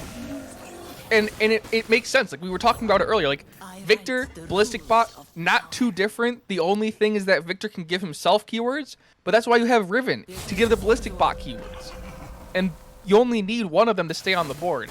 And if Victor can find himself Challenger, which doesn't exist in Kevor's deck, that there's no way to give Ballistic Bot that keyword, being able to clear the Sivir with it is going to be huge. Completely agree. I think you throw the 3-1 right in that front of that Sivir, and you take the rest of the damage. Who cares? Play the Riven. Go crazy. Go buck wild. Yeah. No, for sure. Like there's no reason to lose the Victor. Like if you're thinking of blocking with Victor, you should use it to attack with Victor and clear the Sivir for sure. Not just lose the Victor for no reason. Looks like that's what we're going to be doing. Oh, nope. Switches up the block. I like this. Yes. Oh, yes. Keep that right there. That's what I like to see. Yeah, no, I like this. Being able to, use that power block, huge. Saving a ton of health, losing only the Runesmith, definitely a big play for Kevor. Now, 5-3, okay. So what is the play for Kevor? Do you sacrifice the Victor? It looks like you don't sacrifice the Victor. You're looking for another spell. You're looking to hopefully top deck that Death Ray and the Mystic Shot in the Death Ray top deck. Yes. No. Oh, the Ruined Reckoner. That's still good. Quick attack. If this is quick attack for that's actually the big Scout. Oh. I think do we know what Blade Fragment Kevor has in hand? I think that's the Keen one, so I think that's quick attack. So I think we're good. I think Kevor is good. Kevor is in a great place right now, I think. Yeah, that is the Keen Blade Fragment. And then here's the heavy, I think. No, that's the Glinting. Okay. You can tell I play a lot of Riven. So the Keen will give Victor quick attack +1, and then okay. All right. That right there is a mighty interesting choice. Yeah, I can't say I would have gone for that when my Victor has Scout and Challenger. You could have gone quick attack Overwhelm Victor into. Well, no, I guess we still have to look out for the Concerted Strike. There is still mana in AJ's hand for the Concerted Strike, so such a difficult decision. Now we see the Overwhelm Strike come through. Now this makes a little bit more sense. Because you have the Overwhelm, you hit through for 6, come back around, swing with your quick attack, and your Riven, really stack up that damage. What? Wait, Scout gives you another key or another Blade Fragment. Wow. Oh my god, that is an interaction I never thought I'd ever see. I didn't even know that worked like that. I didn't even think that would work like that. Wow. Something new every day. That right there. Oh, that's gonna be dangerous. That's gonna level that Riven right up. That is. Now the downside is that Kevor loses the mana reduction on created cards, but they still can go. They can still go for a heavy or the Glinting Blade Fragment, which is the +2, into a Blade of the Exile and get a, I want to say 9 power Riven. 9 power Riven. Yeah, put that. Definitely throw that on the Ballistic Bot. I mean, throw that on the Riven. Make both of them nice and big. But the Ballistic Bot already has quick attack, but you could make the Riven a 9 power Overwhelm. Oh, that's interesting. Going all in for the OTK. Yeah. Okay. Definitely. Well, there's still no kill. Oh, the Mystic Shot. With a Mystic Shot hand. That is correct. All right, Kevor did a lot of math there. Really respect it. All right, let's see it, Kevor. Let's see the quick maths. quick maths coming out. It works out.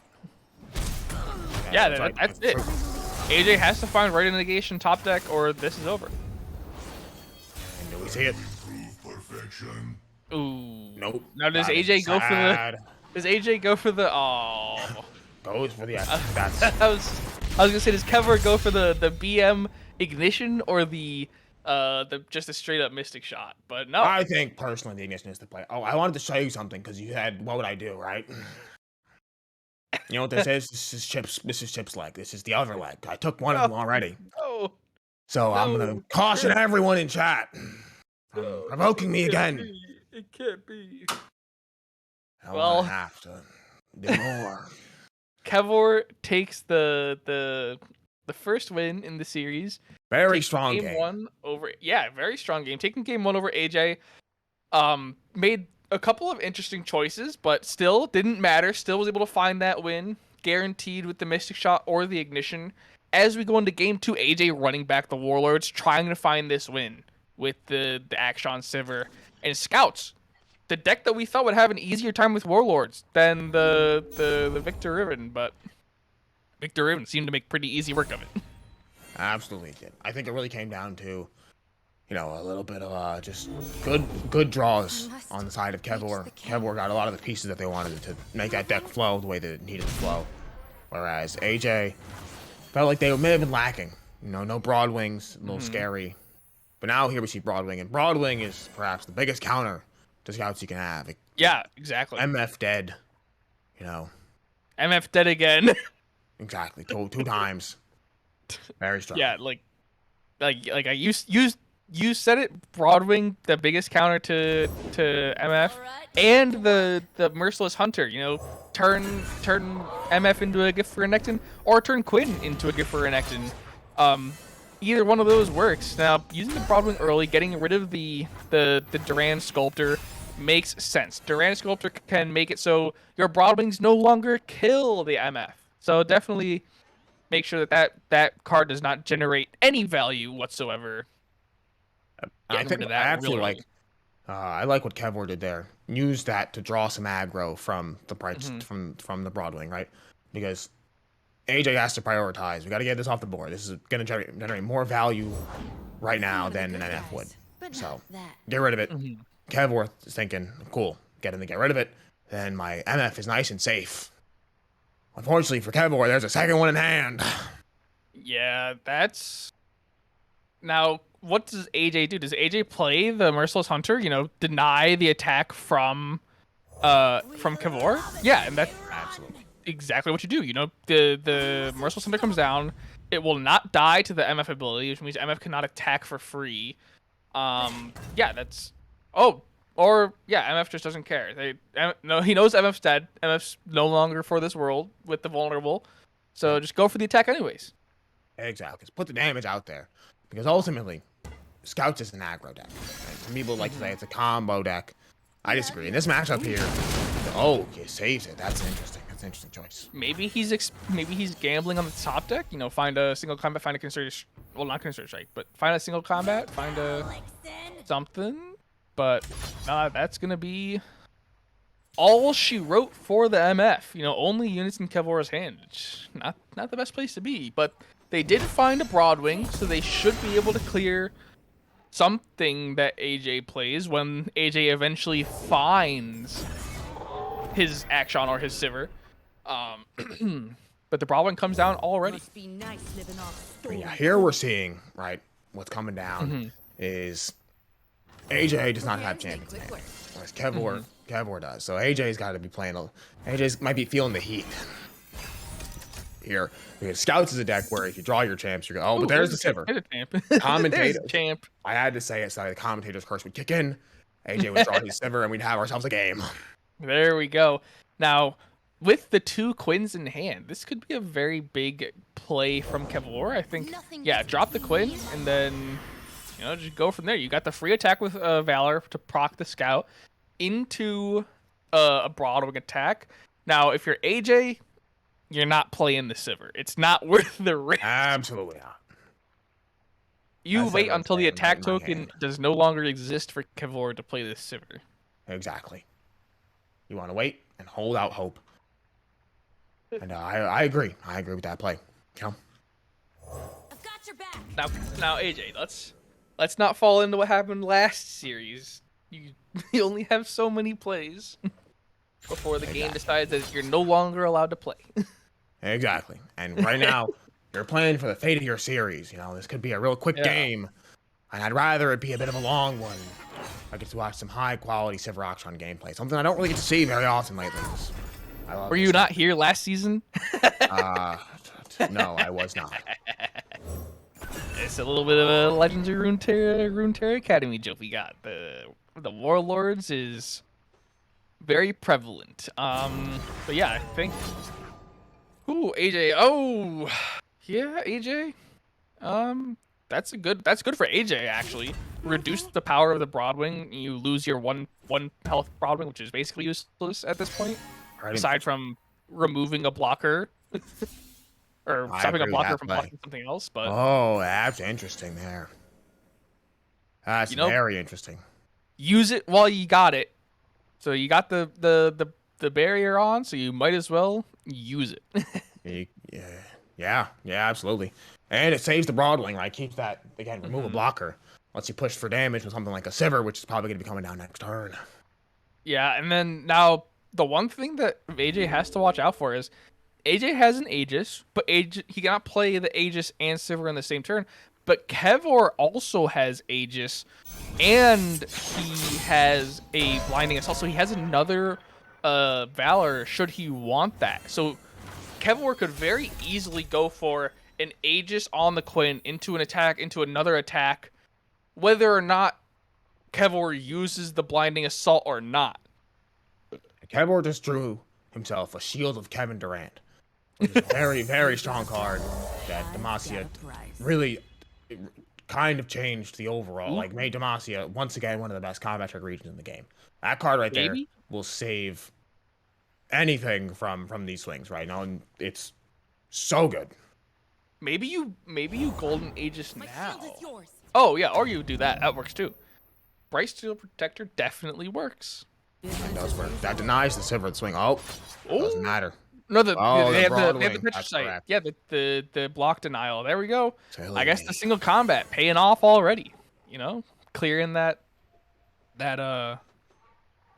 So now this kind of forces Kevor into a difficult position. Does Kevor play the Blinding Assault and the Aegis this turn, go for attack, or does Kevor wait till next turn to get the attack off? Because next turn potentially he could go for, drop the Sergeant this turn, and then next turn go for an attack, or go for a for Demacia attack, Aegis attack.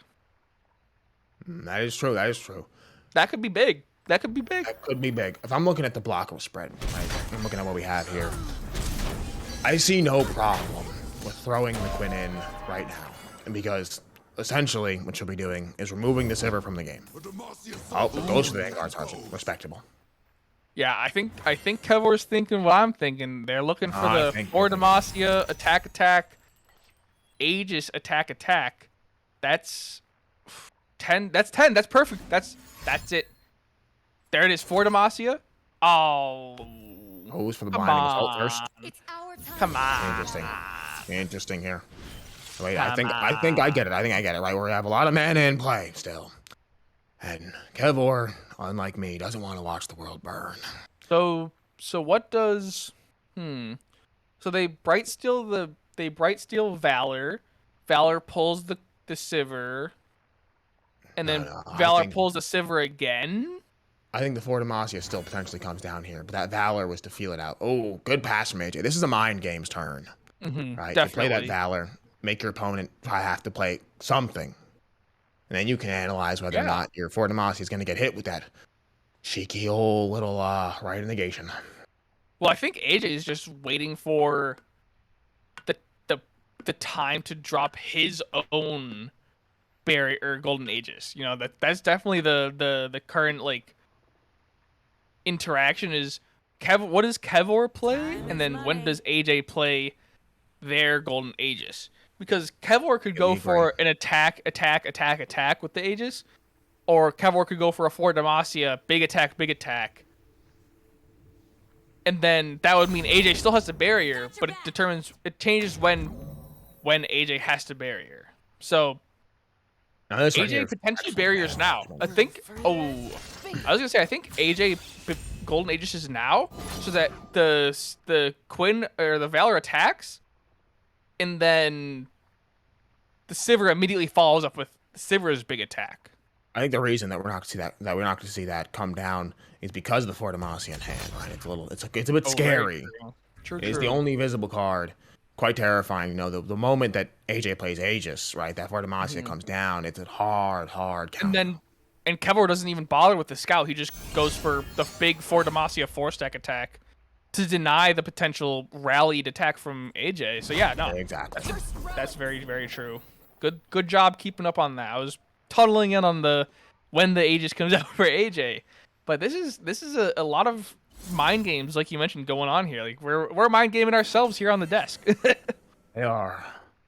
I'm a bit of an expert in mind games. Lately, you know. So how's that working out for you? You got the fist bump card back yet? I don't know. You want Chip to keep having legs? Stop asking questions. Maybe start talking to Riot. Maybe ask them if I have the card back. Hey, Here we see a good old-fashioned swing. Quinn's gonna flip. Generate ourselves a second Valor. Now that second Valor is gonna grab Sivir. Don't get your little brains twisted by thinking that they're gonna grab the ephemeral there, chat. Gonna grab the Sivir. So you guys know. Oh, no, unless you grab the Sivir yourself. Still heart, steady aim. No, the Sivir's gonna, or the My steel is yours. what's it called is gonna get grabbed. The Sandstone Guardian is gonna get grabbed by the bonus Valor, if you want to call it that. I just want to comment on Quinn's card design. I think Quinn is actually a very unique and interesting design card. Yeah, I do wish she leveled in deck. Her flip effect is super duper fun and cool. Yeah, it would be nice if she leveled in. They would have to change it to be like you've activated Scout X times for her to activate in deck. I think Scout X times or Attack 6 times is a good little thing. But Quinn feels in a pretty good spot right now. So yeah, she's definitely like her deck is very strong. There's all those cards synergize very well, and yeah, we're gonna see maybe not the Aegis. Maybe not the Aegis. Yeah, no, we'll see. We'll see nothing. We'll see 4 Demacia before we see Aegis again. Absolutely, completely agree. What a good shield of Kevin Durant. Yeah, I like that one. But now we see Sivir is level. Oh, that's scary. And actually, the Aegis is feeling pretty good right now. Alright, we just saw Shield of Duran come down. But there's nothing. And a Sharp Sight this turn, I believe. But AJ doesn't have anything to like push damage to Nexus. The Sergeant's just gonna block. That is true. That is true. Ooh, maybe I'm getting a little ahead of myself. Aegis. Double. That's interesting. That's a bit scary. Now, granted, we're only gonna get 1 unit out of it because. Nah, we're gonna see 4 Demacia Aegis from Kevlar this turn, I think. Oh yeah, absolutely, completely agree. I think they lead with 4 Demacia right now. Get the health up on both the Quinn and the Sergeant. Get a bit of blocking potential, or lead with the barrier. That works as well. Get a free block onto someone. You know, don't want to get absolved, redeemed, and killed through your 4 Demacia health. But gambling that there's nothing that clears this barrier from AJ or from Kevlar in AJ's hand. But yeah, this is gonna be curious. I think this is a tough position for AJ. The Palace is not leveled up. There's only Sivir and the Sandstone Guardian. There's 2 rallies, but you've already seen the rally come out from Kevlar. So Kevlar hypothetically can attack whenever they want, because Kevlar already played the rally. They have the barrier. They have the attack token. So what can AJ do? AJ can only attack now. AJ can only go for the attack, and then Kevlar follows up immediately with his own attack, and the summoned the free Valor will kill the Sivir before anything can save her, and then the Sandstone Guardian is already gone because it would have already attacked, and we're playing time. Just Pretty like much. running thresher geese. Oh, and Hang- then yeah, Time is here's the money. attack that clears the Sivir. So Fly swiftly. That to me seems like a bit of a game-ending situation, potentially. well, yeah, and now we see the 4 Demacia come out in this coverage game. Absolutely, I completely agree with you here. I mean, really, what can AJ do? I'm trying to look at the. I'm just checking real quick to see the stats for the other matches. They haven't updated yet. Looks like they haven't been. That makes It that looks game. Yeah, that is game. But looking at the other matches, it looks like it's a 1-1 for. No, that's the game we just. No, it's 1-1 Jason Station and 0-1 for uh yeah, I don't know. It's hard to read who's going on in that channel. So, but yeah, that's it for that series that we were just covering. You know, Kevor taking it pretty handily. That was 2 clean games. Absolutely. I mean, quite frankly, just dominant gameplay. Just very, very strong. What can I say? What else can I say? We said it all. We said it all. While That watching. for Demacia, that's all you can really say. But We're Vortimasi going is to- incredibly powerful. yeah, no, like I for Demacia, I always thought was overrated. I was like, oh, why would I want to keep Vanguard Sergeant? Vanguard Sergeant's kind of trash. For Demacia is a 6-cost card. When am I gonna play that? But then I started to get really into the game. Started to run into these other cards that were BTFO, like your Feel the Rush, like your Yordles and Arms, all those other fun stuff. And I was like, oh, I guess for Demacia works. That's you get a unit and you get a huge card. So It definitely really is good just to- Demacian Yordles and Arms. If you ask Yordles me. and Arms is just Bandlewood for Demacia. So That is true. That is very, very true. And I think a real standout card here we haven't really addressed from these games is in fact Riven, right? I mean, we talked a little bit about Riven, but Riven is incredibly, incredibly powerful because Riven is going to make you that creative card every turn for Victor. Really, just a buff to 0 mana on those hex cores. Somehow turn Victor from one of the worst cards in the game to an absolute monster. well, it's a 1 cost or not even it's not even 1 cost anymore. It's a 0 cost free keyword for your card that gets buffed for playing cards. So That is true.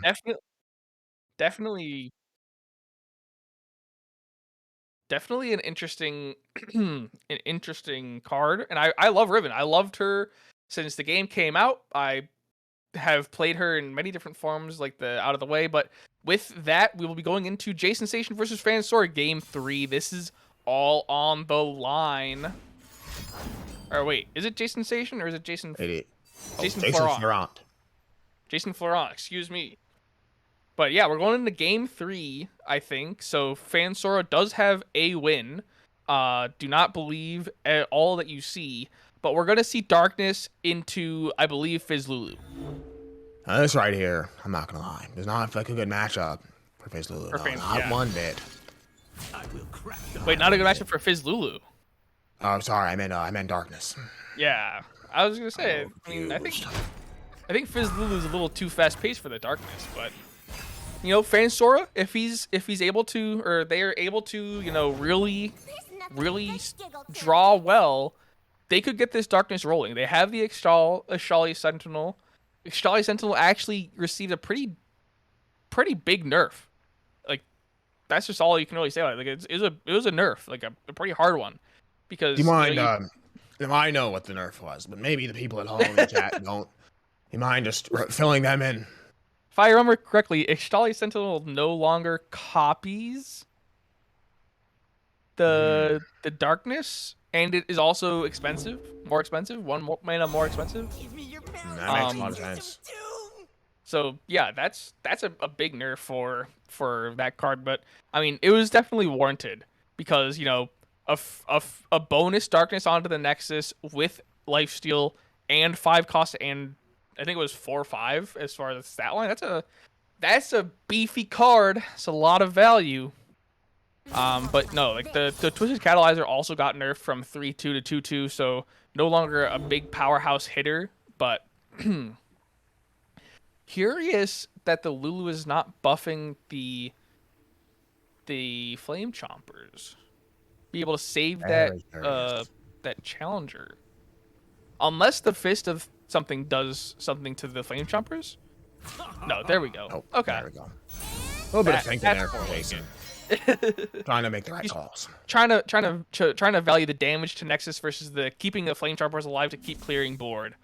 And keeping the board clear is definitely more valuable. You lose the Thunder Fist now, which not the best, but being able to keep that Flame Chompers, being able to keep that guaranteed board removal, definitely the play. I agree. I mean, the Chompers mixed with the Lulu is a combination that I never thought of, which is crazy because I'm, my brain constantly thinks about card combinations. And so probably never thought of it, but it's very, very good. Very, very good. It's actually, I think that combo single-handedly made Lulu a very viable card because the hardest part about Lulu is keeping her alive. Yeah, and then on the flip side of that, like, just when Ari was strong, using Lulu to buff Ari, and then Ari is recycling that Flame Chomper to keep your discard pool up in your hand, which, just added to the power that people saw in Ari, which, I mean, I don't want to out myself as a League player, but I play a lot of Ari, I play a lot of Riven. I'm really glad that those cards are in this game, but I'm sad that they've both been pretty poor lately. Except for Riven. Riven's pretty good now. Riven always tends to find herself in a bit of a supporting role in at least some kind of weird feint deck. Totally now opposite seeing of her League of Legends role. Absolutely. But seeing her in tier 1 is always nice, right? It's good to see the little guy win sometimes, As we see two Yoral captains come down on Jason Florent's side, one captain buffing the other, the Wallop coming out. So the Wallop will deal 1 to the Lulu, which will put it within Withering Whale range. I'm not sure what the forecast spell does on Fansora's side. I'll have to look at the list. But That's transposition. Now that card, what it does, it puts a unit in your hand, and you can play a unit that costs the same or less for free. okay, so yeah, just a save this card, please. I don't know if you've ever seen it. Just as a little side note, there's a deck that people make where you use Jarvan the Fourth and King Jarvan, and then you can, if you have 3 Jarvans in hand or any Jarvans in hand, they come down for free, and it won't take the transposition buff away after they get summoned from your hand. So you summon 3 Jarvans for free. It's very fun, very good time. What? Yeah, it's a real thing. I'm gonna try that actually after we're done with the cast here. But a big attack, please do. Big attack though coming out from Jason Florent has the 2 Yordle captains. The Lulu is stunned, unfortunately, so the Flame Chomper will not be buffed up, and the Fizz actually gets cleared. That's unfortunate for Jason Florent, but it could be worse. He's still in a very, very good position. The Ishtali Sentinel coming down. And now this is important. Yeah. That's The lifesteal is big. The lifesteal is big, but now we have to be careful. Yordles and Arms in hand. Next turn could be big for Jason Florent. Whether or not Fansora is healing. Whether or not Fansora's got the healing going. Ooh. That is very true. I think if the Yordles and Arms comes Shark down. Trainer. Oh, the Shark Trainer would have been huge. Oh, Shark Trainer would have been so cool. Hello, Shark Trainer Enjoyer. I love Shark Trainer too. It's such a fun card to be able to summon Overwhelm unit for free. But either way, the Aloof Traveler is probably the smart choice here. Curiously, Fansora's going for the kill onto the Yordle captain? Or they're just going for the open swing with the Ishtali Sentinel. So they're just going to try and get some health back. Now, what does they... Yeah, the 5/5 Yordle captain just trades this. That's fine. What? Yeah. Absolutely. And then you I mean, that darkness doing was, I believe, 3 damage. I think you gotta kill that Lulu. I think you have to get rid of it. I think the Lulu has to go. Oh, that Withering Whale hit's big, though. That Withering Whale hit is big. The Aloof Travelers just hit the Withering Whales. No more lifesteal. How does Fansora clear this Lulu without Darkness though, because the Darkness does 4, but it kind of just has to be used on the Lulu. You have to use it on the Lulu because Absolutely, there's no this way. is still lethal next turn, even with this. Okay, the Pokey Stick. Okay. Oh no, you Darkness because Pokey Stick is fast. You can use Pokey Stick next turn. Yes, absolutely. The real thing you have to do next turn, right?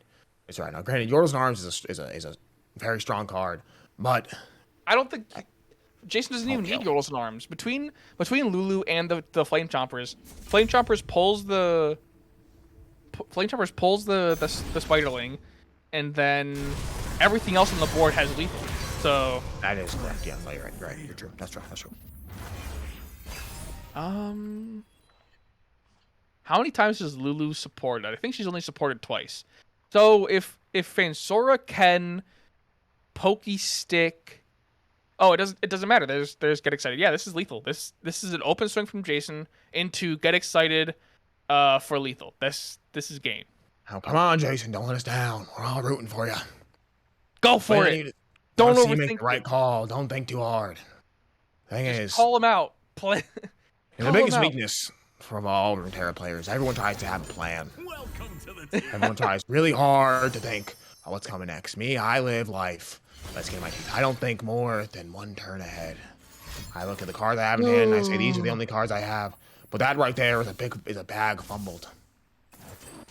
This still doesn't matter. It's still lethal. This is still Development of a very blocker, lethal. I believe, does save. However, Well, no, because the Yordle and Arms makes it so that all of these cards you only need 2 to hit. that is true. Never mind. Yeah, this is still lethal. Jason Florent leaving nothing to chance, even though I would have liked to see just the aggro into Get Excited. But, you might as well play the Yordles and Arms. Very true. You might as well. Might as well. That is What a good game.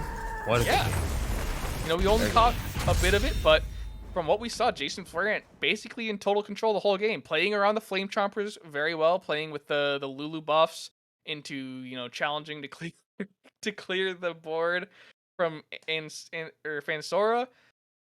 Pretty simple final game for Jason Florent. I don't know I've ever actually seen Jason Florent play this game. So it's very nice to see him play.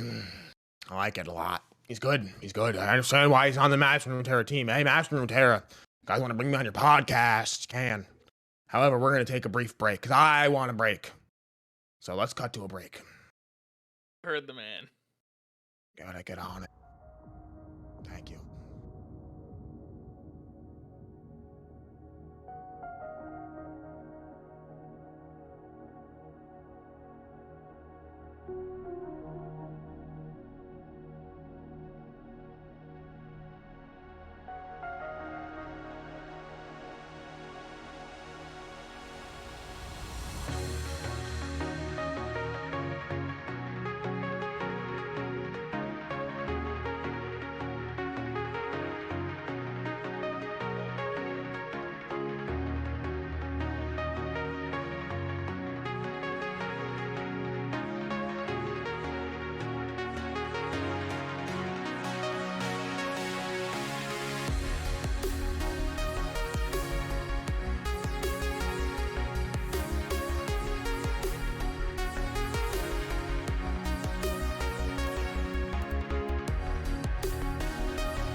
Welcome back, everyone. I had one more message I wanted to give to each person watching at home. Sometimes life hands What's you that? lemons. What's that? What's that? It's what are Grandpa you- Roji with the steel chair. What the fuck did you just say to me? What did you say about what is that? Who is that? Oh, Roji. Roji, you're muted. Roji, you're not talking. I can't hear you. I heard you took a chip from me. I I'm do not. not I'm not too know. happy about that. Oh, you know who else isn't happy, Roji? Me. I'm not happy because I don't have my card back. You think this will get you a card back? Some I chip know. terrorism? I know it'll give me a card back, because if it doesn't, this game's gonna lose the one last thing it had left going for it. Chip. Mm-mm. I will put a stop to you. I will stop you dead in your I didn't plan tracks. on doing that, Roji. What do you think this is? I think you're messing with my son, and I definitely need to interrupt you. Alright, fine. I already told you no once, but it seems you want to play some friendly games of cards. Let's let the decks decide. All right. It's in true fashion. How isn't it? Question mean- is, Roji, what are you going to be playing today? You already know what I'm gonna be playing. As Malphite always says, rock wins. Rock always Rock may wins. win. Now I'm going to play something a little special for you. Let me just put on my old friend here. Let the world know what this is really about. I'm ready when you are. I am ready. Good. Send me your challenge, Roji. Feel free. Or am Ga- I gonna challenge you? I will challenge you. Good. Bring it on. I'll accept your challenge here. Oh, Mm. cool. I'm gonna show the world a little deck that I've been talking about. A little something special. Just for you guys at home. I hope you're ready.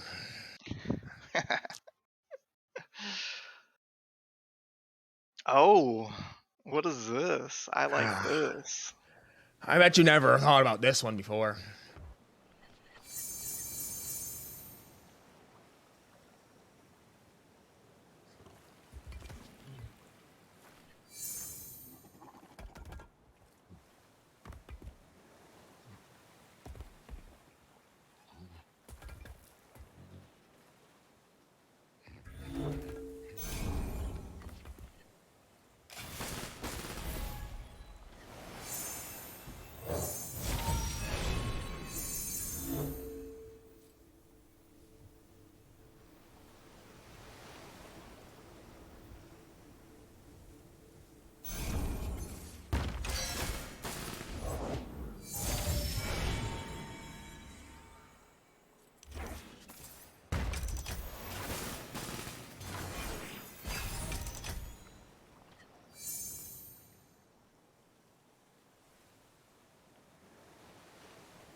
How fuck? Look at this place.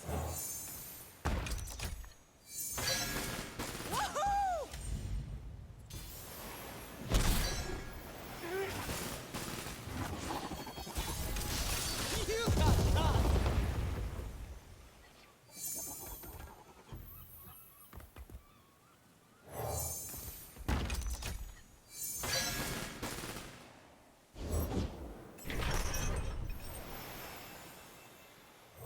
Wow, all this walking.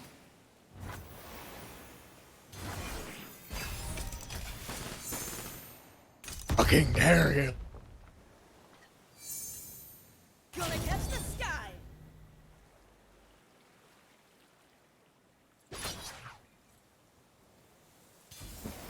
Boom, boom, boom.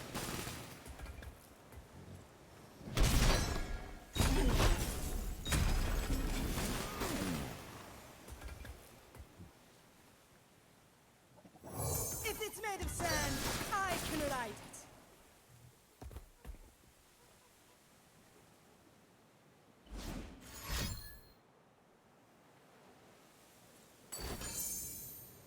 No.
Gonna catch the sky. Okay, snacks and popcorn are gonna be expensive.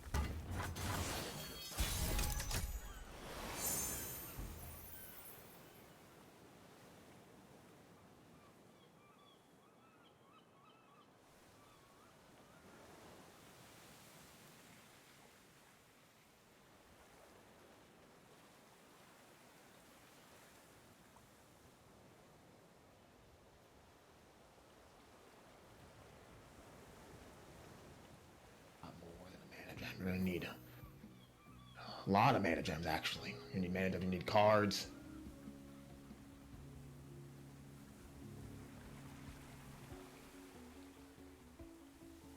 You're gonna need to make a play. I'm getting antsy over here. I'm getting the audience to get antsy, Roji. They came for a show. Let's get the show on the road. How about you meet one of Chip's most favored friends? His name is Spike, Happy.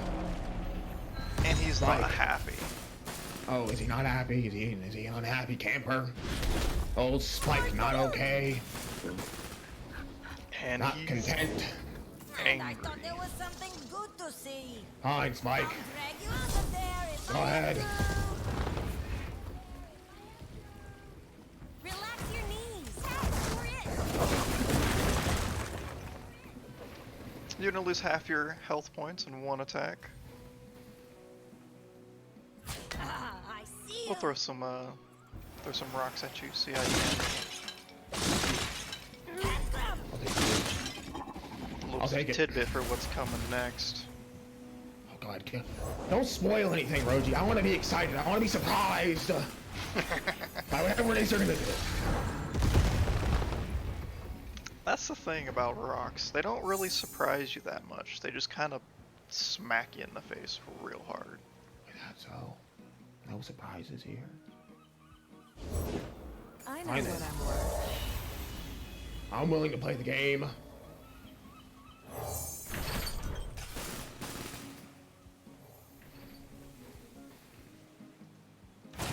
People don't seem to realize about Silver 6.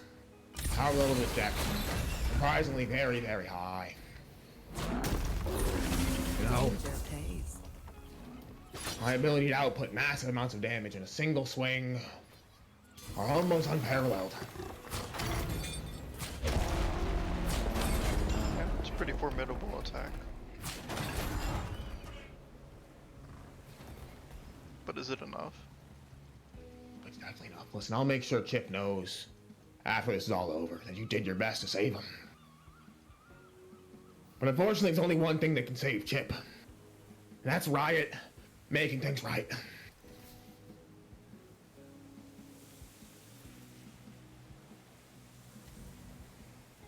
That's Riot rectifying the situation that they caused.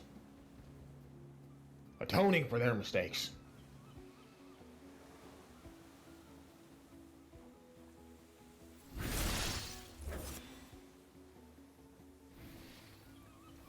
That's right, chat. Now look at all you watching right now. With bated breath, see what your savior does next. See, I don't want you to lose here, Roji, because you complete me. Without you, what am I?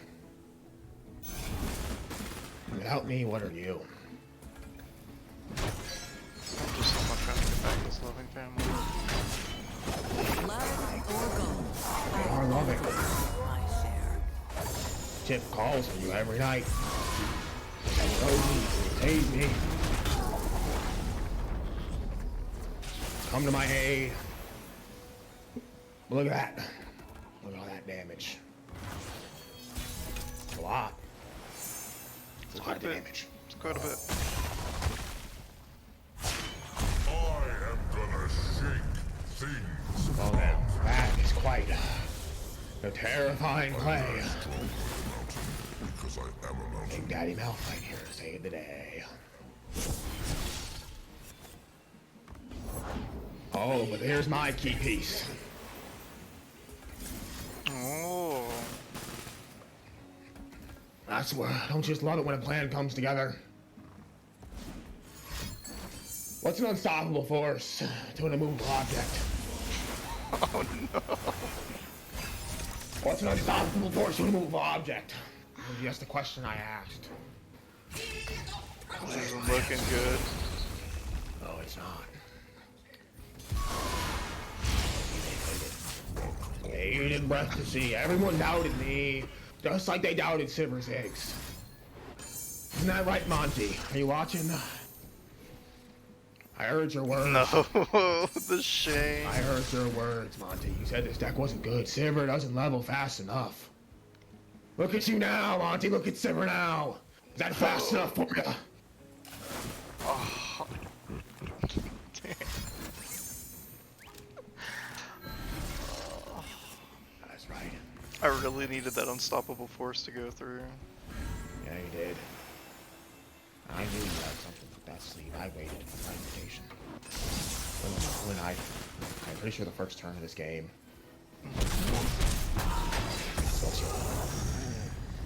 Oh, Roji, I applaud your valiant efforts, but unfortunately, Absol takes the game.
Gamers, remember, Absol. No, that's not the way I should end it. I'll end it, I think, the way that it should end. With the same voice line that brought us here. You can't escape from absolution. Now, Roji, do you have anything you want to say? Maybe an apology you want to issue? Please don't hurt Chip. I already took another leg, Roji. I took a second one. Don't make me get a third. I'd like to hear the words come out of your mouth. That absolution is the superior gamer. If it's the save chip, I might be able to say this. But I need your promise. I promise. He won't lose any more limbs before that deadline. I can promise you that much. All right. Then I promise you, Absolution is better than me. I like to hear. He Don't worry, is the Roji. best We still gamer. love you. He cannot be beaten. We still Riot, love you. send help, please. Send us home, producers. Send us home. Poor Chip. All right. Well, my camera has been hijacked, but just another casualty on the day. Hopefully not hopefully the last. But that I'm back. That will be it for today's coverage of Legends of Runeterra on the Aegis Esports Legends of Runeterra tournament. We had an exciting day of chip related antics as well as Well, we had a lot of exciting antics today, as well as chip-related antics. But that is it for us today. You know, Absolution taking the win in the Vendetta match, and you know, we saw a couple of pretty good matches. But that's gonna be it, I think. I think the best match Anything- we saw was one we just watched. To be honest, what a hype game that was. Who would have thought, right? Good old Platinum 4 Absolution would take down Masters Dastaroji. I never want to see another comment Always from you gotta out watch there back. at home talking about me or my Silver Ziggs deck again, Monty. You specifically. Yep. Well, It's all there on you Twitter. have it, folks. That's gonna be it. Thanks for all for tuning in. Stay tuned because we're gonna be back next week with some more action. Yes, they will.